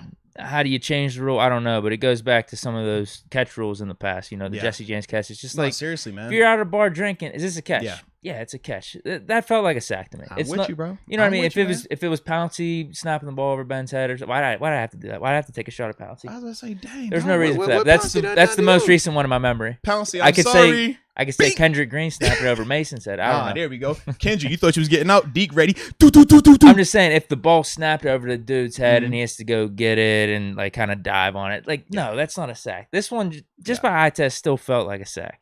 Nah, like I said, man, I hope it is, bro. I hope it is. Based off your explanation, though, I guess I should temper my expectations. Hey, I've been wrong, and I hope I'm wrong again. That's all I'm gonna say. It would be dope. I've been wrong, and I hope I'm wrong again, man. Yeah. So that's it on the TJ news. Yes, for right now. Played good though. Played really good. He still did his thing. I mean, he no had the question. sack down by the goal line, and the next one he gets like kicked in the nuts, trying to deflect the ball. Yes. Did you think it was his groin when they first showed the camera though? I didn't know what it was. I thought it was hand, maybe. See, I thought it was groin when they first showed it. I didn't see the replay. Then they showed the replay. I'm like, oh, he just got knee in the nuts. Yeah. Yeah. He'd be fine. You just gotta wait that out. Just gotta wait that out. Give it a little time. I'm surprised you didn't want to come help him out with that thing, man. Nah, well, Ben, I got you. I got you. Nah. I'm with it, man. I'm with it. All right. Josh Blanchett. And are we at Josh? Well, I lost everything, so I've lost it all. It's all good, man. It happens. Yay. Last night you took an L, but you got it right back. Jeff Hernandez is where I'm at. Yes. Oh, okay. We good. I get you. Yeah, I don't know if you ever catch up. But I'm gonna get there eventually, though. Like I'm. Well, the beauty is this: the people are doing a phenomenal job with these comments because these chats are actually very good. They're actually keeping us on pace with some of the things we want to talk about. Well, I even lost Jeff Hernandez, dude. So you're good, bro. This might be all you, dude. You might be carrying the show. We're good, bro. But Josh Blanchett, he says, Deke, sharing the love after that big Deke investment. Love the podcast. And what do you think of the Steelers' chances to win it all, Giants style? Keep it up, boys. He mentions Giants. I mean, you could mention Steelers style in 05. I mean, Packers did it against us back in 2010 when they were the 6th seed too. I like it. I like the vibes. I like the feel. Why not? Isn't that Russ Westbrook saying? Why not? Mm-hmm. Saying the same thing here. And the big Deke investment too. Shout out to that, bro. That was nice. Nice Yes. little $20 to $400. What's disappointing about that one is I did it the day of. They moved the line, I think, after they announced Lamar Jackson was out. Because we went from +6 to +3, so our odds went down a little bit. So it could have been even more if you took it at the time where we were making our Stack Your Paper segment. Still nice. Still a nice little chunk of change, though, for Sunday afternoon. You hit it. Absolutely. All right. Dago Peso, he says, shout out from the 619, but potential candidate for GM after Kevin Colbert could be Omar Khan. That man is a magician with salary cap and been here for years. Now, Dago, he's definitely one of the guys we're going to talk about when we're talking about Kevin Colbert, man, because obviously, yeah, he is the cap wizard. He finds ways to flip them numbers. Hey, he makes it work. He makes it work, baby. But now we definitely going to talk about that a lot more, man, because I'm almost there, bro. I can see a little bit of light at the end of the tunnel, a little bit. That'll be our final? Yeah. Like final segment. Okay. Yeah. And then we got the lines. we got the lines. Okay. Got you. All right. Robert Mayer says, hey, do you guys think we're going to beat the Chiefs? And how do you think it's going to go? Well, Robert, we're going to give you all of that, the details of it, our score predictions, breakdowns, everything you want on Wednesday. All right. This is how we typically do it on Mondays, man. We like, we got to recap. We got to spend time. We got 24 hours to enjoy Monday's dub. Okay. Now, because it was a big one, we pushed that thing a little bit longer. All right. So we're going to have some time on today's to just talk about this dub. But Wednesday show for a fat. We deep diving into that Chiefs matchup, man. And yeah, it's going to be a lot of fun with it, man. So got to keep you on the hoop so you can come back. All right. Come back. Stay with us though, baby. All right. The analyzer says, Moats, before the stream ends, can we get a B selection since we in the playoffs? I think he's referring to my singing. B selection. What do you mean? I don't know. I think maybe he wanted key. Is that I don't know, like a different version of it. I don't know, man. You gotta ask him, bro. Now that I think about it, yeah. He wants 1-800-GAMBLER and key of B. Man. Or we go home. You just never know, man. I don't know how that stuff works. How is it for you as a drummer? I don't know keys. I don't know how to read music. See, I don't know how to do any of that. I have to know it for the piano. That's a little different. Okay. Yeah. But I don't want to do it. Man, I'm hit that transpose button on you for real. Blink. 1. Oh, keep talking. 2, 3. Okay, we're good now. Thank you. Yeah, I'm cool on that. I'm gonna use my technology, baby. Yes, sir. I probably would be a better player if I did not use those things, but I'm not a professional musician. I'm a professional talker. We talk. Right. And we're professional for it. Exactly. Shout out to us. Yeah. All right. It's just a riddle. It says, Deke, Moats. Didn't mean to miss you guys. Had ticket issues. Oh. Yeah, that's no fun. When was that? That's no the fun Cleveland at all. game.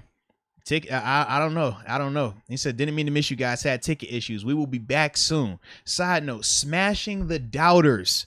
Ben is pulling his last ounces of greatness, and I'm very impressed with Wormley being solid. Wormley did have a nice tackle yesterday. Bro, he did. Tell you, man, Wormley, that dude, bro, he all right. Just give him a love, man. He all right. Yeah, he hasn't been bad at all. Nah. Shout out to you for that call. No, man, I'm just glad he's holding true to it and still keeping it going, man. But for Ben, it's just business as usual. Yeah, man. I keep trying to tell the fake fans and all the doubters and stuff. I've been saying it. No one wants to listen. But yeah, this is normal, Ben, man. You know, yeah. 4 quarters of 5 quarters. I'm with you, man. Yeah, could he played a little better yesterday for sure, the whole thing. But when it comes down to it, you need a dub. There he is. Like I said, this is what we expect from Ben, but this is different than what you've been saying all season. I just want to throw that out there, though. What do you mean? Because you're referring to his clutchness, whereas earlier you referred to his greatness. I think those are two different things. I think his clutchness has been on display every game that we've won this season. He's really showed how clutch. Yes.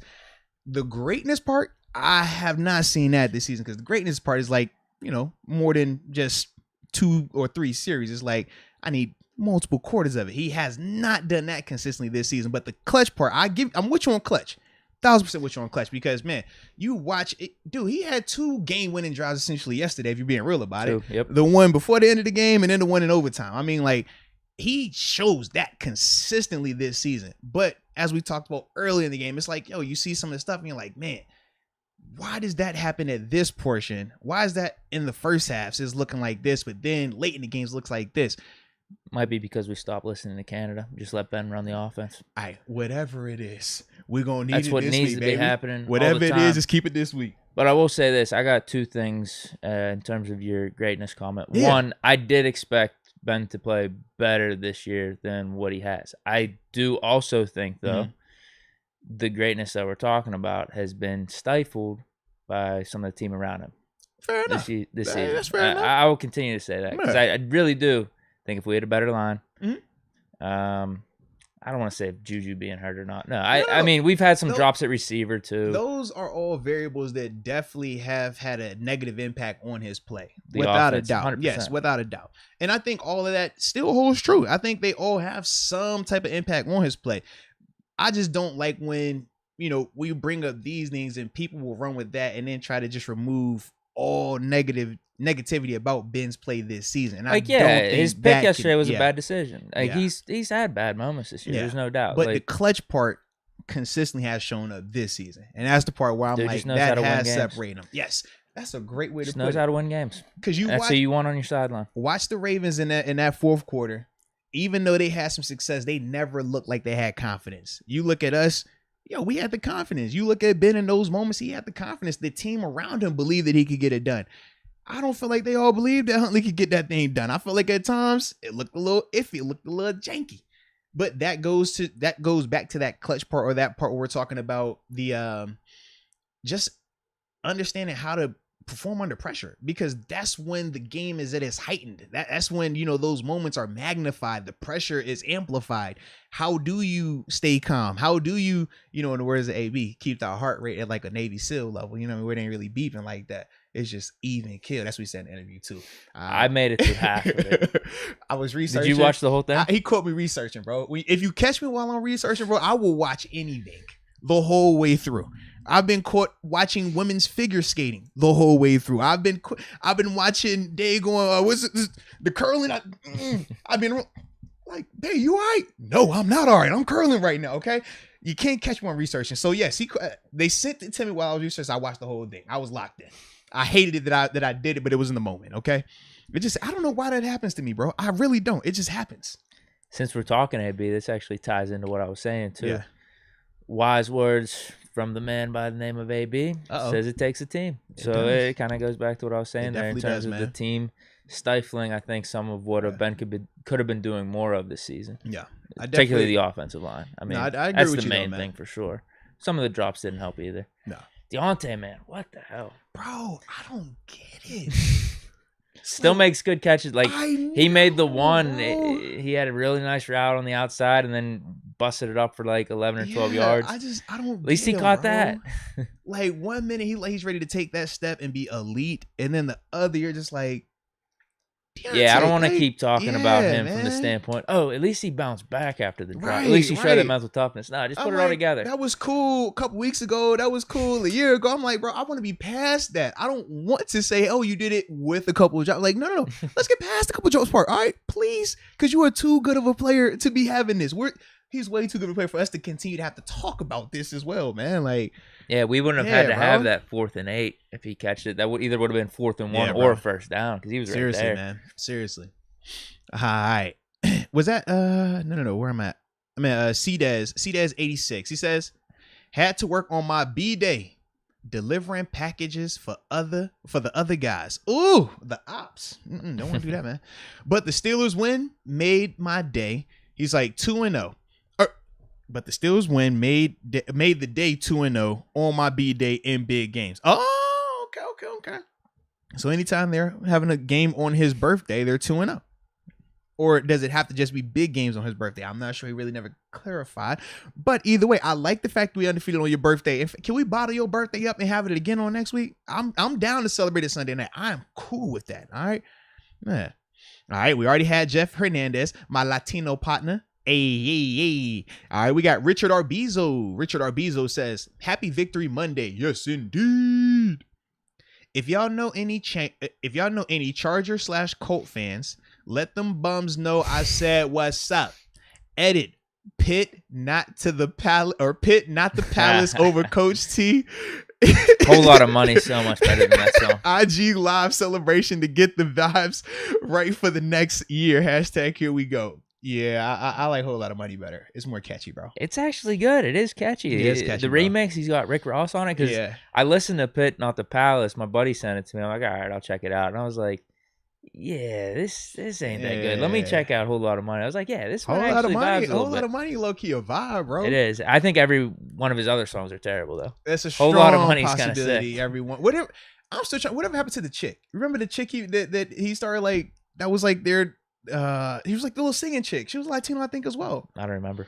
Yeah, it was between the gummies and the Facebook Live video. It was between that. It was around that time, but before that, it was like there was a singer. Yeah, it was a singer chick, and I remember they had a song together, and I can't remember the name of the song, but it was right after Whole Lot of Money. And that might be number 2, and it was before the remix.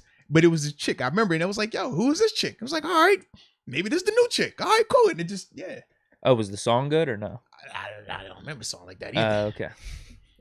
Stephanie, that was her name. Not our Stephanie. We got Stephanie Ramirez, Love and Madden. Not that Stephanie, but yes, it was Stephanie. That was her name. Y'all are right. I don't remember her last name though. But yes, she definitely. They say he probably didn't pay her. Y'all, wow. Yo, oh wow. Well, probably right. All right. She's not gonna get featured on another song.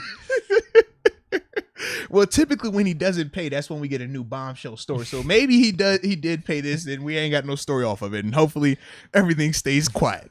Jeez. All right, let's go. UW says, just saying, Steelers. Oh, I'm here. Oh, you're all right. Go ahead, rock. Let me read it. I'm back in the game, baby. Yes, man. Let me get some wood. I was over here like, just saying, Steelers are plus 9,000 to win the Super Bowl. Turns $20 into 1,800. Might want to take. He's just throwing another take in there. Might want to take Bama plus 3 tonight. Bama's plus 3 tonight. Well, wait, is that serious? If that is plus 3, I like the odds. Holy hell, I would take Bama outright. But part of that is probably because just the history of when teams have played twice in the season, whoever won that first match, when they meet again in the championship, is usually flipped. Really? I think all of them have been flipped, actually. Now that when I thought about the graphic, all of them were flipped. And then they also were saying that they're just also anticipating it being a closer game because it's the second time you're playing a team. Yeah. And Georgia's coming off a nice win against Michigan. Yeah. So maybe they got their confidence built up a little bit again. Yeah, man. I would take Bama, though. There's just too much history with those two guys. Tide. Yeah, if I had to make the pick. I do want Georgia to win, though. I know you're kind of in the Bama train there. You kind of like what they're doing. I'm just sick of seeing them consistently. Well, I feel like it's an acquired taste. I'm in terms of sustained dominance. Like I respect it. Yeah. I like it. I'm just getting sick of it. I like seeing other teams in. Like it was good not seeing Clemson be in the Final Four. It was good seeing Michigan in there. I like Cincinnati. Other victims. I don't think I would have been as happy though if I'm watching these 4 games and I didn't get to see Bama at least in one of those, like in the mix somewhere. Like even Georgia is a relatively new team. Yeah, they don't get a lot in there. Yeah, not like every. It's usually like Bama, Ohio State, Clemson. And then there's a wild card. But like I'm more eager to watch this game because Bama's in it. Like if this is Oregon versus Georgia right now, I'm not as really. And I don't. You want to see if Georgia could take them down? Yeah, that's my thing. I'm like I'm a big. I like the be the man. You got to beat the man. We know Bama's the squad. So every year, if Bama's in conversation, I want you to have to beat them because I know what they're gonna do in the championship. I know what they're gonna do when it's time for it. I know what Nick Saban's gonna do. I don't know what the rest of y'all gonna do. So when I see you beat another team, I'm like, I don't know how I feel about that. Around every time in recent history against Bama. That's why I just wouldn't.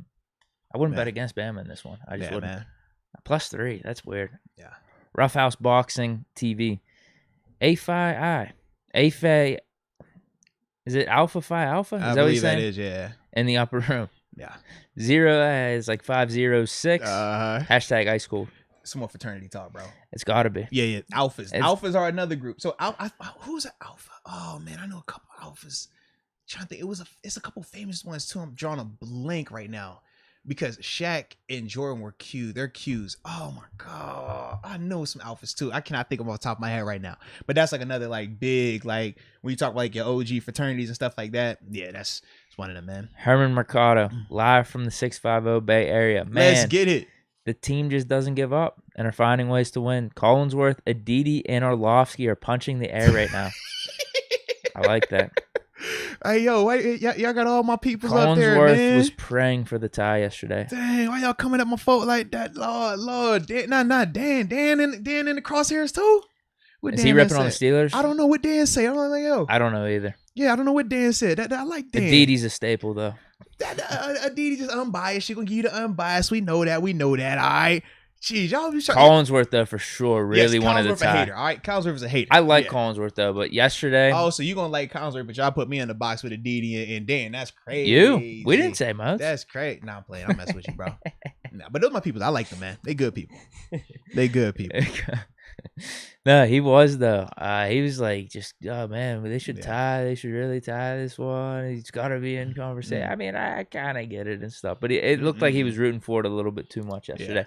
Now, I didn't have the audio on for most of the game. It was overtime because everyone in my chat was telling me saying like Collinsworth is like just praying for this tie. He wants it way too much. I'm like, man, I can't even hear it. But then I think overtime, the last series or two, I was able to hear it and I understood what they were saying. I'm like, yeah, you're right. Collinsworth is way too excited about this. For it.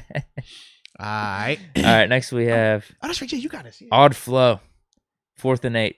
Big Ben's career on the line with this one throw. Ray catches and converts. Wow.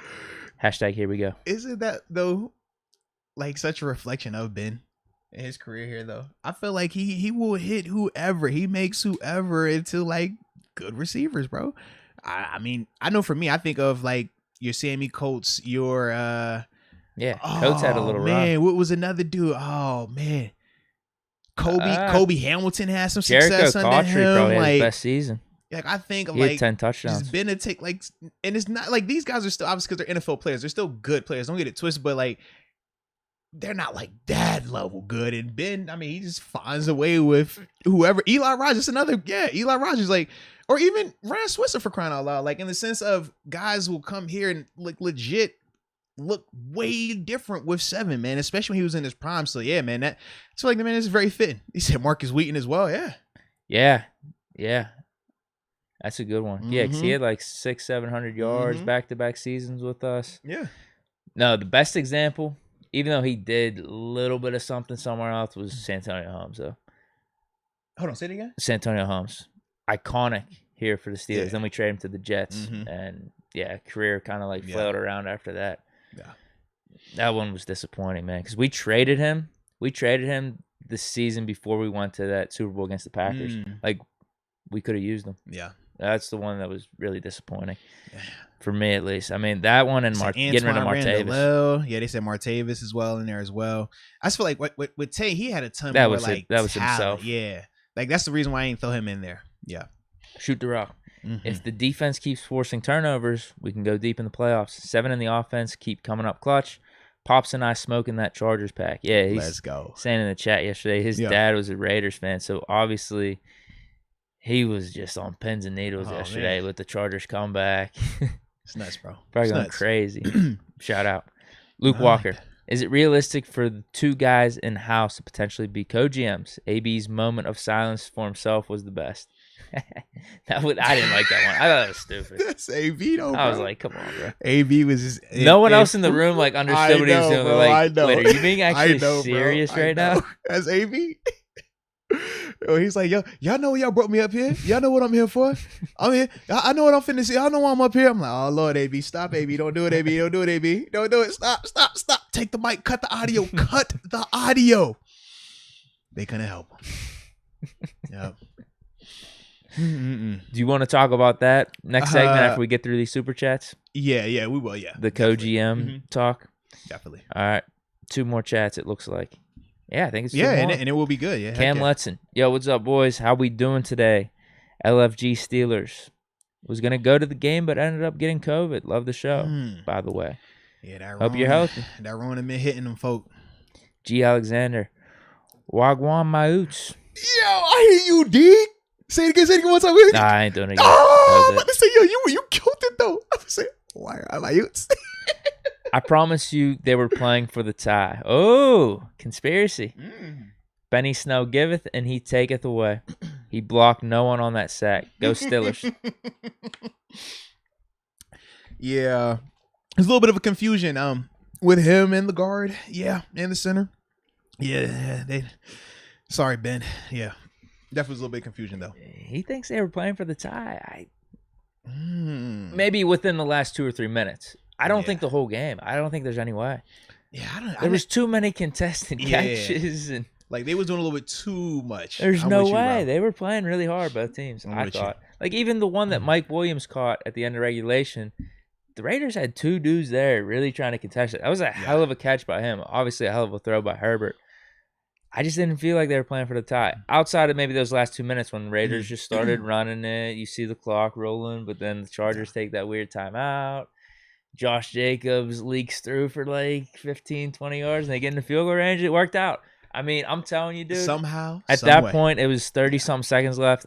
I was like, yeah, this is going to tie. Yeah. This is how it's looking. I would have been so mad.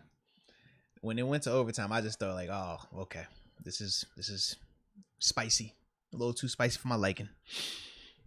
All right, though. I think we're good. We're all caught up on everything. Yeah, one just quick came in, and after that, we'll go to that. Because, we got to talk about the... Let's go, UW. Yeah. If Butler retires, how about Vic Fangio for DC? What's his resume as DC? I mean, it has to be good enough DC, that got really him as a head coach. As DC, he's good. He was... Because he was out there in Chicago when they first got Khalil Mack, when that defense was, like, going nuts.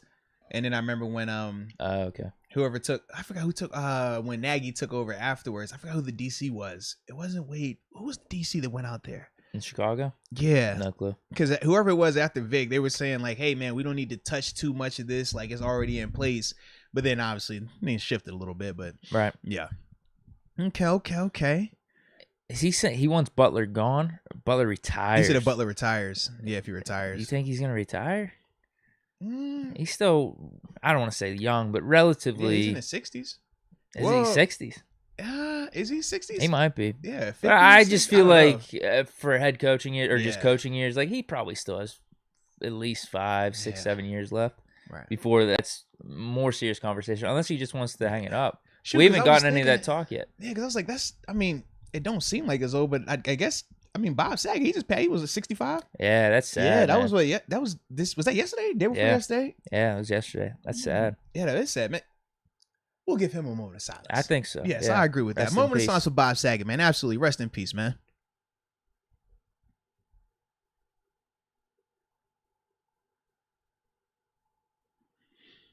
Shout out to Bob, man. That's like everybody always call it America's Dad, man. You know, Full House. yeah, bro. I ain't gonna lie. I used to watch it all the time. Yeah. See, I watched Full House. I was more of a Family Matters guy, but for me, I love watching his stand up because it's like way different than Full House. I love it. I never watched his stand up, but I've heard him in interviews be funny. His stand up, bro. Seen him in Entourage, I think. Once You or like twice. South Park? Yeah. You would probably really like his would. stand up because his stand up is definitely more of like that level. Yeah. I mean, I really like Chappelle, so Yeah, but he's because like I feel like with Bob, he was a little bit more raunchier. I feel like than Chappelle. Chappelle, I don't know. Chappelle's style is just so different. Chappelle's Chappelle's it's the Chappelle. goat. Yeah, it's a I Chappelle, mean, it's not bro. even It's different. close. Yeah. But with Saget though, man, like I feel like he had like a little. He's edgy with his stuff, man. I like his content, man. He was good, man. I don't think I've ever seen his stand up comedy. bro. Like, yeah, he was up here. He performed at the comedy, the spot down in the waterfront. I'll have to check it out. I've Yeah. never heard his stand up. Nah. All right. Well, was there anything left that you want to talk about with the game, though? I'm trying to think off the top of my head. I know I had a couple of people I want to mention. Oh yeah, sure. First, can we talk about Presley Harvin, his return? Good punts. It Really was good good punts. to see him back out Solid. there. Absolutely, man. Absolutely. We know what he was dealing with, obviously, with the passing of his father. And we knew that he was having some ups and downs this season with his performance. But I did think that it was, he punted consistently yesterday. I didn't think he had any like awful shanks, nothing like that. Like I thought he just had a good game. And for that to be your first game back, stakes were very high, as we know. Like I thought he was all right. It seemed like every punt was within the 30. Yeah. Or even within the 20. Mm-hmm. You didn't get the dagger within the 10, but no, he was solid. Yeah, you didn't get the shanker tune that we were seeing previously. Yes, I definitely like that, man. I definitely like that with him. Another guy I want to talk about, Coach Tomlin's performance, right? And just in the sense of, we talked about, no Keith Butler out there, so he takes over as the DC spot, but just him as a defensive coordinator, I think he still has it. That's one thought. I think he still has it, bro. Is it time to give him the keys? I think he still has it. Give himself the keys for the run? Listen, bro. The playoff run? Listen, as I was rewatching the game, Deke, I'm over here like, what's a sauce in it like that? I'm watching how he's cooking. I'm like, oh, it's time, Coach, you filthy with that one. For this run, I think it's time. I'm a junkie with it, man. I was watching some of this stuff. I'm like, bro, I ain't seen this all season. I know what this is. I know when you got the controls. You know how it is. If I'm playing a game versus you playing a game, like you gonna be, I'm gonna do it this way. If I'm gonna go here, like you could tell it's certain things I'm watching. I'm like, bro, that screams Coach Tomlin, and I love it. So yes, I would not be against that. I would definitely be for that, bro. How does that work? Yeah, I do not know. I don't know. I would definitely be for it though, man. Oh. Butler just has extended COVID. Oh man, it worked with Green. Oh, he came back. Oh, you're right. It didn't work with Green. Does he have a calf injury? We need a calf injury. Is something wrong with your calf, Coach? Is that was That's all, man. Yeah, I mean, for the run, it didn't feel like we lost anything clock management wise. I actually thought the clock management was good. Now I will say this: I still don't like. Oh no. Continue, because I was going to talk about the a little bit of the run stuff that popped up, but on defense, yes, but I can explain that as well. The only thing clock management wise that pissed me off was I think we let 10 seconds go by in some type of scenario where we should have taken a timeout immediately. Yeah. I can't remember when it was. I think it was late in the game, but it wasn't the end of the world because we ended up taking the timeout. Yeah, it wasn't anything egregious. So if you're telling me this defense is sauteed up a little bit better than usual. And honestly, and I'll even talk about the run game too. The intensity, the style of calls, I loved.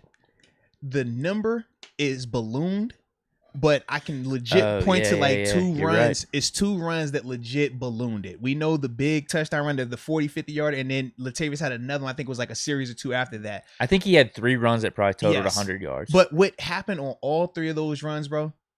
We misfitted at the linebacker spot. Bush. No, it wasn't on him though. I will say it wasn't. What on about him. The touchdown? Because I did see the blocker kind of blowing him off. It wasn't on him. It wasn't. It was not. He fit her. Was explain. He overran it. So And the only reason it changed because it was a puller. It was the backside puller, and when you have the backside puller, you like if it was no puller, Spillane would have played it right. But with the puller, it's an extra gap. So for him, with the puller, he takes his block, goes front side, but Minka's front side because you got Devin Bush on, forcing it. Minka was supposed to be filling, and then Spillane will be the backside guy. But with the puller, you can't play like that. You got to stay backside of your Spillane. And with that, he hits him thick, goes here, and that's where Murray goes. And that's why you see Spillane, you'll see Minka to the left of him, and then you see Bush over there. I'm like, So Bush, not a bad performance. If we just paused it, we was good. We're going in the right direction. Right. I call my guys. That's all we need to hear. I literally have them as the 4 horsemen. That's what I call these guys because Marcus Allen, he still got some snaps and he did some good things. Yeah. Spillane did some good things. Schobert and Bush did some good things. It was one play in particular. Bush had I forgot who he was in. I think it was Andrews. Andrews had the completion down the middle of the field. Yeah. Bush gets him down though. And I'm like, man, if Bush isn't playing with effort, he's not going to catch. He's got to make that play because it wasn't like he had gotten beat. When I was watching it because it's still the TV copy, I got to wait probably another day for the all 22 so I can see the full coverage. But it looked like it was a zone, and Andrews just he found the middle part of it. But from there, Bush had to go catch him. And I was like, okay, it's good to see number 1, Bush playing hard, but number 2, still can run fast. I know we talk about the knee, but it's like, nah, you can still do that. And to me, that was big because in certain parts of that game, man, it was certain plays like that where even though it's not a tackle for loss, even though it's not a 1-yard gain, you simply getting this guy on the ground makes them have to execute another play. And I personally felt that was late in the game, right, too. And it felt like the longer the game went and the more Huntley and the Ravens had to execute and put plays together, they were going to mess up. Whether TJ was going to get a sack or they were going to throw a pick or something was going to happen negative for them. We all felt that. So when I would see Devin or Marcus or Spillane or Schobert make one of these tackles, it's like, this is perfect because he got to snap that ball again. As long as he got to snap that ball, we got a chance. And it showed yesterday, man. And that was one of the things that I said, for my 4 horsemen right there. I did like that. I'm with you. Those running numbers are so inflated. They are, bro. Huntley got 3 some plays, bro. Huntley got some too from broken plays, scrambling around a little bit. And then you're right with Latavius Murray. Whenever you see the final stat line, was in 150. Yeah, 3 of those came off, 100 of those yards came off 3 of plays. 3 runs. Yeah, Yes. exactly. Absolutely, so bro. Absolutely. I actually thought they played pretty good. Like second half, it was like we made stops when we needed to. Overtime as well, because we knew they were going to try to run the ball. But the thing was, man, I will say this: those guys, the linebackers, the D line, they fired off that rock. They were coming downhill. Even our O line was firing off the ball. Like I think it was maybe 1 or 2 plays that Calais had like legit, ragdoll somebody, and we know it's Calais. But it wasn't a ton of that going on with our O line. But I love the mentality that our defense played with yesterday. Our front 7 guys, they looked like they were going to be ready for a fight. Just 4 quarters, we're going to punch you till one of us drop first. And that was the energy with it, man. I loved it, though. It's good to see. Good vibes all around. Yeah, what are you thinking about, man. Haig? Did you give him the start or not? All things equal. I liked it. I liked it a lot, and I like who was going against. I'm like, bro, you going against Houston? Hey, Justin Houston, get it done. He's been doing it for a long time at a very, very high level, but he held his own. You know me, I'm cool if whenever a line looks good, I want to keep that group as is. You notice I haven't wanted to switch out our center and left guard yet, right? Hey, you the hot hand. You stick with the left guard. Hey, I'm sorry, Dan. I know you're dealing with your little situation. I'm sorry. I hope you get healthy. He's hurt too. That's the thing. Hurt, if he's not hurt, he's hobbled a little bit. Yeah, that's man. gonna affect his play. You might as well stick with Haig. Man, that's my thing. I'm like, outside of what? Because I'm trying to think. The negative he had was the face mask penalty. Yeah.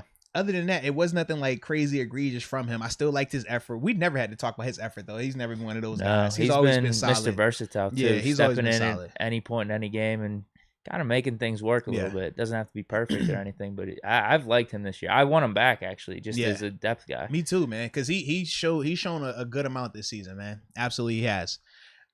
Now, these next couple names I'm excited about because some of them were a little. I guess we didn't have as high expectations, but I thought they did some good things yesterday. Zach Gentry. I like what he's doing, man. Yeah. He continues to, it's crazy. I was thinking about him and Muth yesterday, watching their performances, and I said to myself, man, I remember us sitting in Buffalo at the opener, watching Gentry get the screen pass, and we're like, yo, Hated Gentry it. out there. He like, what's Gentry doing on the field? We're like, yo, maybe, he's the best blocker, but he don't give us no receiving stuff. And we kept talking about that like the first couple of weeks.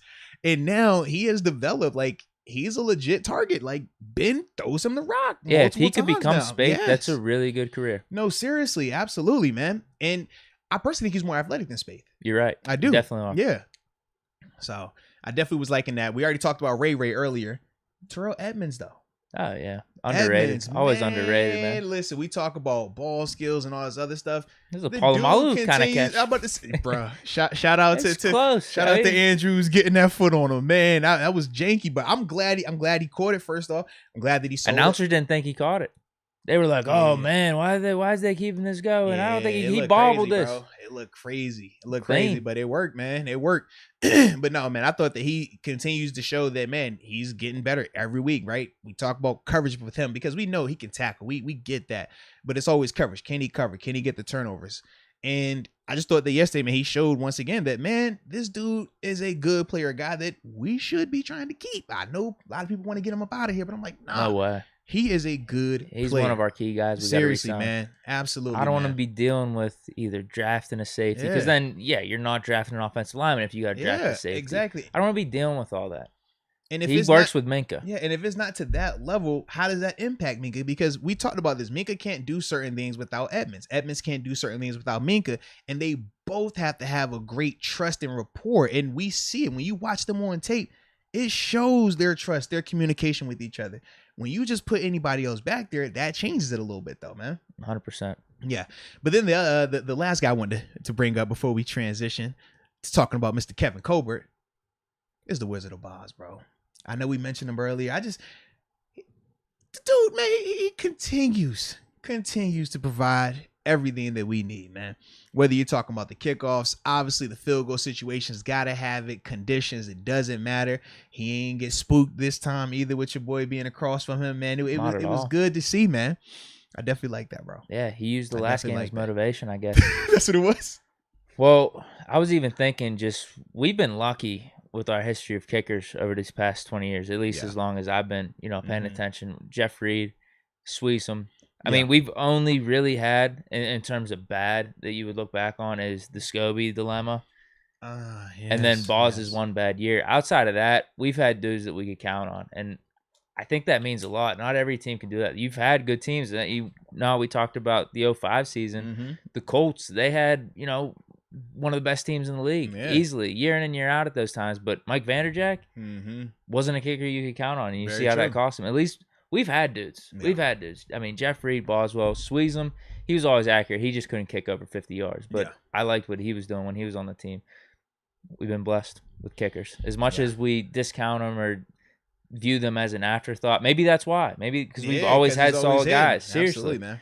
So shout out to Boss, obviously. No, 100%. One name you got to bring up. We mentioned him though, Witherspoon. Just awesome. Well, that was the thing is, and that's why Balling that's why I didn't bring up like Pat or Cam Hayward and stuff like, because it's like we've already Too talked obvious, about I those guess, guys. Yeah. But yeah, Kello, he's another guy that, I mean, 'cause like I said, we talked about him earlier, but he continues to play at a high level. And Cam Sutton. How about that? Man, he had the pick in the end zone. Obviously, he always gives you something in terms of just run support. But for me, man, Millette was in there a little bit too. He was. Like, it's a ton of those type of guys where you're like, they're not necessarily superstars, right? Chris Wormley, another guy. He's not a superstar, but they show up. They give you timely productivity, stuff that you need.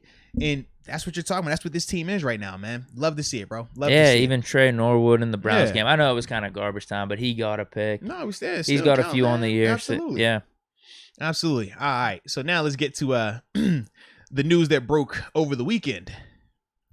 Mr. Kevin Colbert, reports coming out that this will be his last go around, retiring after the 2022 NFL draft is what the report was. I believe it was from Ian Rappaport. He said Tom Pelissolo. Yeah, a little combo reporting by them too. When has that become a thing? I mean, one of them had to have gotten a little bit before the other, right? Right. Or maybe they were working on it together. Maybe Rappaport knew he was retiring, and then Tom found out it was after the draft. And then they say, you know what? We'll combine our work, and I'll share my notes with your notes. Or maybe it was all one person's notes, and the other person just kind of like put their name on it at the end. That's a good way to put it. Hey, you do all the research. I'll send the tweet, though. How about that? Yeah. Yeah. But how you feeling about that though, man? Not surprised. Yeah. No, because whenever it was brought up in the past, we have talked about I said, yeah, probably like 3 years. 3 years max. You said what, 5? Yeah. And then with Ben potentially retiring too, you could see a scenario where him and Ben go out at the same time. Like maybe he doesn't want to be a part of a whole rebuild or just I don't know how many hours or extra you got to put into it whenever you don't have Ben as your franchise quarterback trying to figure everything out. I'm sure that could be kind of stressful. Like, what do we do here coming up this offseason? There's so many different combinations, and you've had it over these past 18 years with Ben, but also he had some years with Cowher, obviously, before Ben came in. You've had a pretty, like, stable situation. No, you have, You've had it good, but that's not taking away anything from him because he's been, in my opinion, awesome as a GM. I don't know how easy it is to get into Hall of Fame as general managers, but I think he's just right off the bat, I'd say he's deserving. Yeah. So obviously, with Ben potentially retiring, it makes sense. You just didn't know if he was gonna want to stick around for a little bit of a rebuild over the next 2 or 3 years because there was some rumblings that he was talking with the Lions or the Panthers last offseason, right? And if you're gonna do that, you're signing multi-year deals. Down there, But I'm not really that shocked. Now, for me, I wasn't. I would say I was surprised at the timing of the report. Typically, this is something that happens after the season. Yeah, it is random. I guess Rappaport was anticipating the Steelers not winning this week. Maybe that's what it was, or not making the playoffs. Smoking that Rappaport pack. Yeah, we smoking that Rappaport pack right now. That's why I only stand for Shefty. All right, but I thought that the timing was a little weird, but yeah, just hearing him announcing his retirement, it doesn't surprise us or shock us, nothing like that. I think it makes it more of an intriguing conversation though going forward, in terms of who do you replace him with, whether you go with Mike Tomlin, make him head coach and GM like we've seen at I think Andy Reid is like that. Pete Carroll is not like that. Bill Belichick is like that. We've seen that approach before. Or do you promote from within? Obviously, you have guys like Omar Khan, Brandon Hunt, two guys that have definitely been doing their things. Very different. One's a number guy, one is more of the football scouting guy. So different styles, but both guys have definitely done enough to warrant that type of attention. I know Omar Khan has turned down an opportunity. I think it was with Carolina. Was that a year ago as well? He was getting GM offers, he was getting some GM offers as well, and he turned them down. Yeah, or at least interviews. Yeah, so with both of those guys, you would potentially have two in-house candidates, or do you look elsewhere? Louis Riddick, obviously, he has ties to Pitt, and he's the guy that had interviewed for a GM job as well. He has plenty of guys out there, though, in terms of candidates for the GM spot. That's gonna be interesting, though, in terms of what approach they go with. Do you have a preference? I liked all the 4 scenarios you just listed off. I do too, yeah. Like Tomlin's probably my first option, actually. Okay. Could we somehow just keep the trio together? Can you bump those two dudes, Hunt and Khan's pay, and have them just work as a trio with Tomlin? Yeah. Like, that's what I would want. Mm-hmm. Because I think it makes sense for Tomlin to have almost the final say or have the bigger say of the 3. Versus, I agree with that because Tomlin definitely has more experience in that vein. Whereas with either one of those guys, that will be like new when they get that full But in terms of gamut. scouting and the numbers, I would want those guys around Tomlin too. Because that's my thing. It's like Omar, I don't necessarily agree with his football element in terms of like the X's and O's, but he's rivaled when you're talking about what he can do with the numbers. And you have to be able to work the numbers to keep those players. Now with Brandon Hunt, he specializes in talent. He's going to look at the talent. He's going to be able to tell you, hey, this guy's good. This guy's not good. He's part of the reason why I came here. In turn, not knowing, but he's a part of that, the decision of, hey, I think this guy's good enough to play here. And these are the reasons why. Like, he brings that. And I think that he would excel in a GM role because of that also. But then you got Coach Tomlin. Like you said, like, that's probably like the easiest move. Because with Coach Tomlin, you don't have any other moving pieces. You already know it's one cohesive voice, message. We already know his mentality in terms of how he likes to acquire talent. So I think that could make sense as well. But with those 3 guys, I don't think you can make a bad decision. I think it gets iffy when you start going out of, house. I wouldn't be opposed to Riddick. That was probably I like him a lot. Best name that you brought up. Yeah. I don't know how he is as a numbers guy. I love him as a football guy, though. Like, to me, when I listen to him talk, the more I hear him talk, he puts me in such the same vein in terms of football mind as a Coach Tomlin, as a Dick LeBeau, in terms of just how he sees big picture and how fast he's catching it too. It just, you know how it goes. There's certain guys usually know, like, all right, when you hear that language, it's a certain language that they speak, and I speak it as well, but they speak that, and you're like, bro, I like this dude right here, man. Yeah, I think Louis Riddick's really good. Yeah. Now, bringing him in, I would assume we'd lose one of those guys, though, in Khan. 100%. 100. I think if we bring in Riddick, you definitely lose Khan, because Khan was already getting interviews for a GM job, and it's hard to get interviews for a GM job. You stay, and now the GM job is open where you've been at making your name, and we go outside. That's going to be awkward. Yeah. Now, Riddick might be better for the job, though, just based off what you said. Khan knowing the numbers, but there's something else to GM that you got to, football-wise, and just that whole wherewithal, too. But you could also do it where if you have a numbers guy, you worry about the numbers, but let me worry about the talent in terms of Khan with Coach Tomlin. You give Coach Tomlin a little bit more Tomlin and leeway. I like that, and you could too. do it that way. Right. I feel like Khan will definitely be gone if we don't give him the spot as GM. With Hunt, I'm not sure, because I do feel like Brandon is like a little behind if I'm ranking him, just because the numbers are so significant.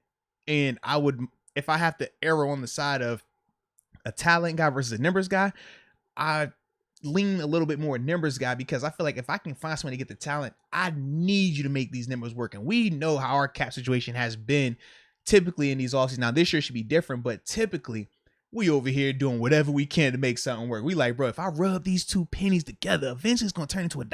I don't know how, but it's going to work. That's what Khan does. All right. So for me, I'm like, man, I'm with that. Like, I like that a lot, but at the same time, you need them all. You need the football guy too. Like, how much does Khan, it seems like how we're talking, he's the one that probably would prefer having that GM title. Yeah. Over Hunt, or kind of, Riddick, obviously, he's going to be looking for a GM job. But what I mean is, if you bump their pay or bump their responsibility, I don't know how that would necessarily work, but you just make Tomlin the GM for title's sake, would they be down with that? Or is there the ego play of like, it's not even necessarily ego play. It's just, I want the next step of, I want the GM. It's career. It's kind of like, think about like us in our career paths, right? If you're always stuck right here, we say, we'll bump your pay, but we're not going to change your title.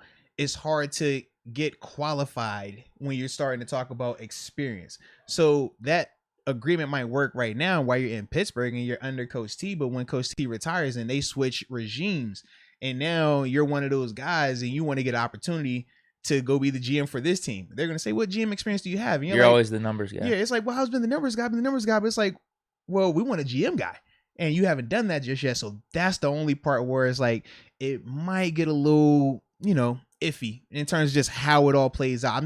I say it's gonna be really interesting though, man. Really interesting. Yeah, any of those four options we just laid out are pretty good in my opinion. I don't know if there's anyone else from the outside that's a target. Yeah. But I think those four are fine. Like if those are the top four, if that's like the hot list, we can't really do wrong. It's just how you're gonna situate it now. Yeah. Yeah, I like the Louis Riddick idea though too. Oh, I do like that. But with Louis, you're taking a little bit more. Yeah. With it's 3 risk, 1 a little bit more safer. Like Coach T, I think it's a safer bet just because he's already been in this vein. Not obviously 100% because Colbert, but he's been around it a little bit more, and he's obviously handled. We know the talent part. He's comfortable with that. With Louis Riddick, Brandon Hunt, or Omar Khan, we just haven't seen them in those roles yet, so we just don't know. Now, not saying they can't be great at it, and I do think all 3 will be very successful in those roles. We just don't know. That's the thing. I think it's more of a testament to Colbert and who he's been as a GM. Yeah, without a doubt. Because you're gonna have to make a move one way or another. It's not gonna be perfect. You're always gonna have a little bit of a risk. Tomlin's the one I'm good with. If he wants to do that, I don't know if he wants to take on that, because that's an added responsibility. It definitely is, man. Because he's been working in cohesion with Colbert, but it's different as being the guy that you got to turn to. Think for that. about this, Deke. We both record shows together and we record solo. It's a lot easier when it's together versus solo. You know what I mean? So when I think of Coach T in that vein, it's a lot easier to be or help the GM versus when you got to wear that hat along with your coaching hat. Like that could potentially be a lot for him. So we'll see though, man. I'm excited though, man. It's definitely going to be a good, exciting off season. because of that, man. But I also wonder with Colbert hanging on until after the draft for a guy like Lewis, how does that affect you in terms of your hiring circle? Because is he going to want to go somewhere where he gets to get on beforehand and he can have this draft coming up? Or would he want to wait until the draft is over and then just essentially take on what somebody else has already set up? That's the question. Yeah. I think, as you mentioned with Riddick and how he operates, he could probably see the bigger picture and understand, like, Yeah. this is the Steelers organization. This is like a hell of an opportunity. Yeah. And if it's Colbert, a potentially Hall of Fame GM, sticking around a little bit for the draft, and if I could work with him, I think that's something that could benefit me, if anything. Like, you could almost turn that as a positive. Well, you know, you the spin doctor now. We know you the spin doctor, bro. Yeah, but I But mean, I I know, get the other that's side. legitimate, I don't view it as like that big of a negative, especially being the Steelers organization. If it was another organization, if it's like the Panthers or some rando team, I could see why it's like, I want to make my footprint here. Because like I think of like the Buffalo situation I was telling you about. Doug Whaley, I mean, he had to deal with, you know, Buddy Nick's draft for that year, and you know, we took a quarterback a little earlier in that draft. Like, we had some questionable things that we did. Was that the manual pick? Yeah, whereas I'm sure, like, if you're Doug, you might be saying, yeah, so, well, maybe I didn't want that guy. Maybe I wanted a different guy. But I got to deal with this, and because where these guys drafted, I have to start him. I have to play him. Maybe it's different. That's all I'm saying. Like, in terms of, like, if you're a GM, maybe you're like, I don't want to deal with that potentially. How would Colbert operate? Because that's the other side. You're definitely right. I do. If he's open to working with someone, and he's not like, oh, this is my pick still. This is like my lasting draft. I got to make all the picks my way. Yeah. Then, yeah, I think there's definitely room for some cooperation there. But I mean, if he is that way, I could see why. Yeah, you wouldn't necessarily want to just step into that where Colbert's making the picks and you're just sitting back. And you just take on whatever it is, yeah. If you're looking at it long term, being like, all right, this is the Steelers organization. This would be a hell of an opportunity. I'm going to be put in good positions here. I think you can maybe make it work. I don't see Colbert as that way. I don't know him personally, but there's no way. Well, his temperament isn't like that. Yeah. He from my I've known him for since 14 now. Humble, like in the sense of, if that is what the approach needs to be for his predecessor, he would be open to it. Right. Like, he's not going to be a guy that it has to be my way. I got all the answers. He's never been a guy like that from every interaction I've had with him, whether we're talking negotiations, playing time, or just seeing him out. Or like when I was about to hit his car the other day, coming out the stadium, like either way, like it's always, he's humble. Like, and I do think that, and that's just organization in general, right? You talk about Mr. Rooney, it starts with him. Super duper humble. I do think that part will benefit however the transition does go. For sure. Yeah. All right. We got more supers, then we hitting the lines. Yeah, man. So yeah, you get these supers, and then after that, I will. How many we got? I did not look, actually. I was switching scenes to switch to this. Get it off your chest. All right, I got Russell Schwartz, yeah. Oh, you're there. All right, hold on. All right, I got 3 in front of you there. Okay. Yeah, because the last one we left off on was if Butler retires. All right, so Black and Martyr says, still in shock from yesterday. Couldn't get to sleep till 5 a.m. because I was so pumped. Hope all is well. # here we go. Yeah, that was another reason why I was like, I'm not staying up, because I know that would happen. That happens to me every single Sunday night game, Monday night game, Thursday night game. And wife be over here like, babe, go to sleep. I'm like, wife, I can't. It's the football. It's coming back in me. You know, I can't help myself. It's 6 a.m. I'm still up. All right, I'm watching tape. I'm ready to go hit somebody. Okay, babe, I'm sorry. So, yes, I will be like this on Sunday. Don't worry. I'll be in here dragging on Monday. All right, Matthew Patterson, he says, Steelers need to draft a growing specialist in the 7th round. Yes, because we did have a growing pandemic out here in Pittsburgh this year. We don't need any more growing issues out here, all right? No more of that. None. All right, then we got Let's Go UW. He says, even with Colbert retiring, I think he will still be there as in an advisory role. Now, I do hope that, man. That would be kind of dope. Yeah. Yeah, that'd be kind of dope. There's nothing wrong with that. I would definitely like that, man. Ooh, and then you got the last one, Russell Schwartz. Yeah. And then, Steeler Nation is growing. Baby boy due in April. Congratulations, bro. Let's go, man. Congrats, man. Listen, if you need a name, Arturo, Arthur, Eric, Erika, you know what I mean? No, Erico. Because you know what I'm saying? We get It'd be Enrique. Oh, That's okay. Enrique? probably the closest translation of my name to Spanish. It actually is Henry. Like Enrique is Henry. Yeah. But usually if you're Eric in English, They just call you that. yeah, they'll say Enrique. Okay. Dang, that's gotta suck. You don't get your own Spanish name, huh? I don't. You got co-Spanish names. Yeah, yeah. It doesn't feel right. Arturo is by itself. That's why Is it? I used to like Arturo Gaddy because it was like Arturo. Yeah. Yeah, Enrique is kind of a dope Spanish name. It is though, bro. It but is I think kinda of dope. like Iglesias when I think of Enrique. Right. Yeah. Q salsa? I could probably listen. I got rhythm. I mean, if I took lessons or something, I could probably make it work. I could probably figure that out. Okay. I like it. You got your headphones, man. We get this Let's thing do it. roll. I was over here trying to stall for you, and you won't catching my stall tactic. We're good to go. Uh-oh. Dun. Who do we got? I've actually did screen these. I did check these at a time. We got some good ones. Yes. They gotta be good ones, right? Come on, man. We had a dub yesterday, man. We got plenty of dubs. Someone's got to be bashing the fake fans, please. Come on, man. Come One on. person. So you know what? Here we go. Let's start this thing off the right way. Who's gonna give us some heat? Get it off your chest. Let's go. Hey, Moats and Deke. This is Felicia from Lake Charles, Louisiana, diehard Steelers fan. I was calling because, man, watching the games all day today, it's hard enough just being a Steelers fan. It's hard on your body and your heart. But to have to sit there and watch the Raiders versus the Chargers game, man, that almost took me out. I mean, that tied in the overtime in the last 2 minutes, sitting here trying to figure out what they wanted to do, who was going to make what plays. I knew it was going to be a winner and not a tie because true players play to win and not tie.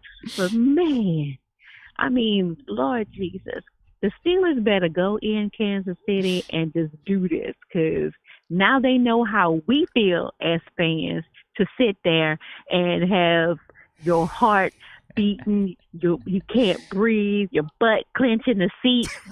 Man. Well, they got the win. We all in. See you on the other side of the playoffs. Have a good night. Bye. Shout out Felicia, man. That's a great call. Heck yeah. All She's right. like, yeah, you should tag Steeler players in yesterday's game and say, yeah, this is what we got to deal with when you guys are going to We overtime. deal with this all the time. Don't be up there complaining. Just win the games outright. I mean, that is crazy though. Yesterday, two overtime games like that, because ours was coming down to the wire in terms of like clock issues and stuff. Yeah, watching that because we couldn't have a tie, which doesn't make sense to me. Because I even went over some of the percentages on that. Mm-hmm. The tie would have given us a better win percentage, but we wouldn't have had that 9th win though. I guess that's what they rule better. Mm-hmm. I guess so. I guess that's how they do the advantage. Yeah, that is crazy, man. Crazy. All right, who else getting it off their chest? Let's go. Guan, Moats, Moats, and Deke, the Alexander, calling from Mars by way of Richmond, Virginia.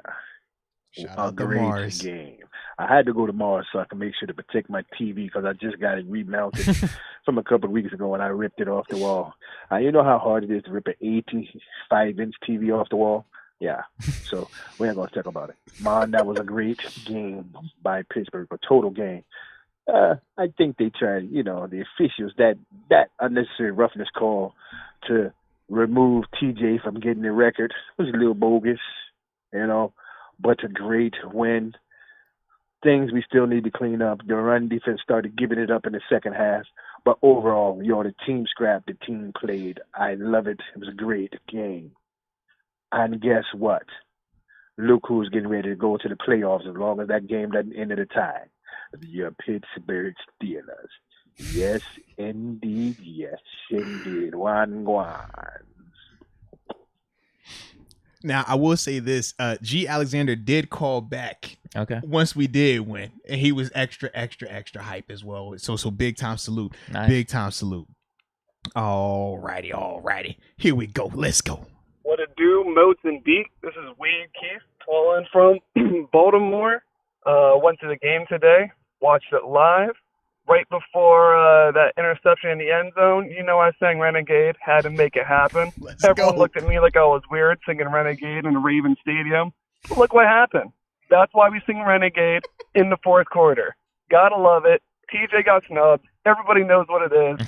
Good day to be a fan. Love you guys. Peace. Let's go. Now, that was dope. He was at the game, too, man. That is really dope. No, I like that. I guess everything was calmed down at Ravens Stadium. There wasn't any big-time fights. Yeah. Nothing like that. You know, they knew what it was. We was going to beat them up on the field and off the field, I guess. There were a couple fans at that Raiders game, though, they kept showing on TV. There's 2 dudes in Steeler jerseys. They kept showing them. There was no fighting out there I didn't see, at least. No. Yeah. Which is good. We don't want any fighting. Yeah, I guess the Raiders keep the fighting in Oakland. Maybe it's a little bit more cleaned up in Las Vegas. It's more of a show in Vegas. Yeah. That's what it is. That's what I'm guessing. Not on the day, too, that they're honoring Madden. They had his widow, I think, lighting the torch. You can't be doing that. You can't beat up a person on Madden. And they won, too, I guess. So they were in good mood. Like, I'm beating him up in honor of Madden. You know, he would like this. He would say, boom, pow. Look at what this guy just did right there. Gazooks. All right, here we go. Deke, Moats. Man, games after a few minutes after the game. New member, so I figured I'd call in first time. Wow. New member? What a game. Not going to lie, though. That first half, was tempted to pull my eyes out, man. That was hard to watch. Play calling has to be better. I don't know how TJ, that wasn't a sack. That was just ridiculous, my opinion. Man, I don't even know what to say. Jacksonville beating the Colts. Wow. We got it done. Ben got it done. That's why he's the GOAT. Wow. I don't even know what to say. But just shout out to the boys for getting it done. Shout out to Ben for being the GOAT. And, yeah, peace. There it is. Like it. I like it. Thanks for the call, bro. No, seriously, man. Seriously. And he's a first-time caller, dude. That's nuts, man. Oh, yeah. I like it. Using the upper room perks. Hey, well, you know, it comes with the territory, I guess. So, yeah.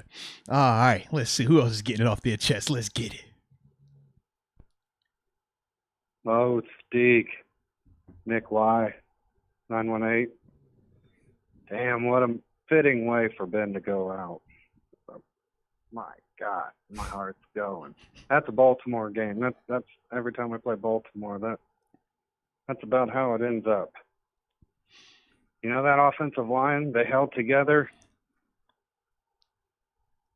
TJ and Hayward did what they do. I mean, I'm about to blast off to Mars right now, so I'll let y'all go. Peace. Yo. I want to say this, too. This is more reference to the last call a little bit. Yeah. Mentioning Jacksonville beating the Colts. Like, they smoked the Colts. They did, They smoked the bro. Colts. They smoked It wasn't them, like bro. it came down to the wire or anything. Yeah. Because I didn't need to turn it on a second screen. Like, I was Yeah, going to do it seriously, maybe bro. in the second half if the game was close. Okay, I want to watch the Colts-Jaguars game. It never got to that point. Yeah. Jaguars took care of business. Now, was it because the fans dressed up as clowns? I don't know. Maybe they respond well to that. Yeah, maybe they're the Jacksonville Clowns. Maybe that's the thing. And they said they That's what I'm did saying. it in protest of the GM. That's what they were saying. Because Is that what it was? Yeah, I was trying to look into like why they were protesting them. Yeah, but it was in protest of the GM. So I was like, oh, So it wasn't a shot at the player. no, it was definitely a shot at the GM because they were saying that All whoever, those shitty trades. and I forgot who was the sponsor for that game. It was a big sponsor. They wanted to pull out because they didn't want to be like their game be sponsored as the clown game. That's what they kept saying. Yeah. I was like, Well, I man. guess the GM probably made the Urban Meyer decision. That had to have been a combination of him and the owner. Is the Yeah. owner even the GM? Like, is he? No, because the owner is Khan. Yeah. I don't know. I don't think it is. No. It was a different name that I saw. Okay. Yeah. So he probably had a good part of the Urban Meyer decision, and then some of these trades that recently happened too. I love y'all in the chat, but y'all be out of control at times. Lord. All right, though. We're going to keep this thing rolling. All right. Who getting it off their chest? Yo, Moats, Deke. This C-Dez 86 calling from Nova, VA, that's Northern Virginia. Oh, my God, Big Ben. Oh, my gosh. Big Ben was clutch. There's so many plays that were made that game. I was this close to tears. I was just getting so wound up for it. But, oh, my gosh. Big Ben pulled it out. The team pulled it out. I mean, this is I don't know. This is a pretty damn good win, and I'm excited for the next podcast. And welcome to the Upper Room. Yes, indeed. Yes, indeed.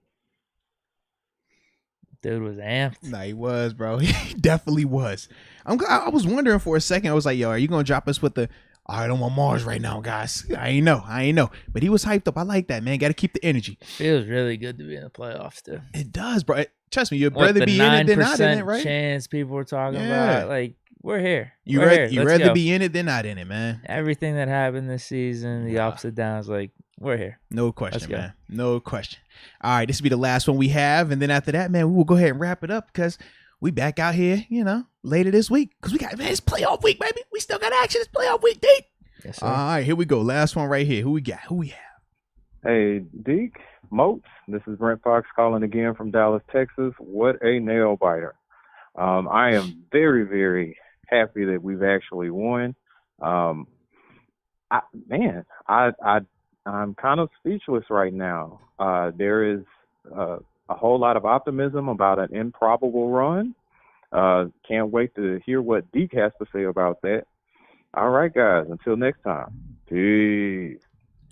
I like it, man. Shout out to Brent right there, man. Yeah, I've said enough on this podcast. I feel good about it, Ron. Definitely feel good about it. There we go. I like it. Nah, man. We definitely in for one, though, man. Definitely in for one. Can't have a playoff run without getting this one first right here, baby. But we are in the dance, and that is all we needed. So now that we got a chance, I like it, man. So let's do another sweep real quick. Make sure we got all chats. I'm not seeing anything. Bro, I think we're good as well. Yeah, I don't think and once again, Russell, congrats again about that baby coming in April, man. All right. Definitely on that. Shout out to all the April babies out there too, man. My little man, April baby. Nice. Yeah, I like that right there. So with that being said, man, I hope y'all enjoyed yourselves on this Victory Monday / Super Wild Card Monday as well. We know we got big time action, so we will see y'all later this week, man. But with that being said, enjoy the rest of your day. Enjoy the fact that the Steelers are in the playoffs and the Buffalo Bills. Oh, just the Steelers out here. Just the Steelers out here. At least on my side of the room. I tried to whisper it so you couldn't hear it in person, but you could hear it on the audio, and I said it too loud. You said Steelers, I'm all out. I was like, yo, got the Steelers and the Bills. All right. You caught me. All right. You caught me. Jeez. But anywho. Like I said, dude, say what you need to say. Shout out, you don't gotta whisper it. Say what you want to say. We're all playoff contenders in this family. We're in the playoffs. In fact, all three of my children were very happy, might I add. You got 3 teams? They were very happy. That's all I'm saying. I feel like Ava and G were probably the most happy because they were like, yo, you got these hats coming in, Dad. I see that. I'm sorry. Hey, hopefully we can deliver them the hats that matter, the AFC Championship hat and the Super Bowl hat. That's the hat we waiting on right there. That's the hat we want. And hopefully it has the Steelers logo on it. So with that being said, enjoy yourselves. Enjoy the rest of your day. And until next time, baby. Peace.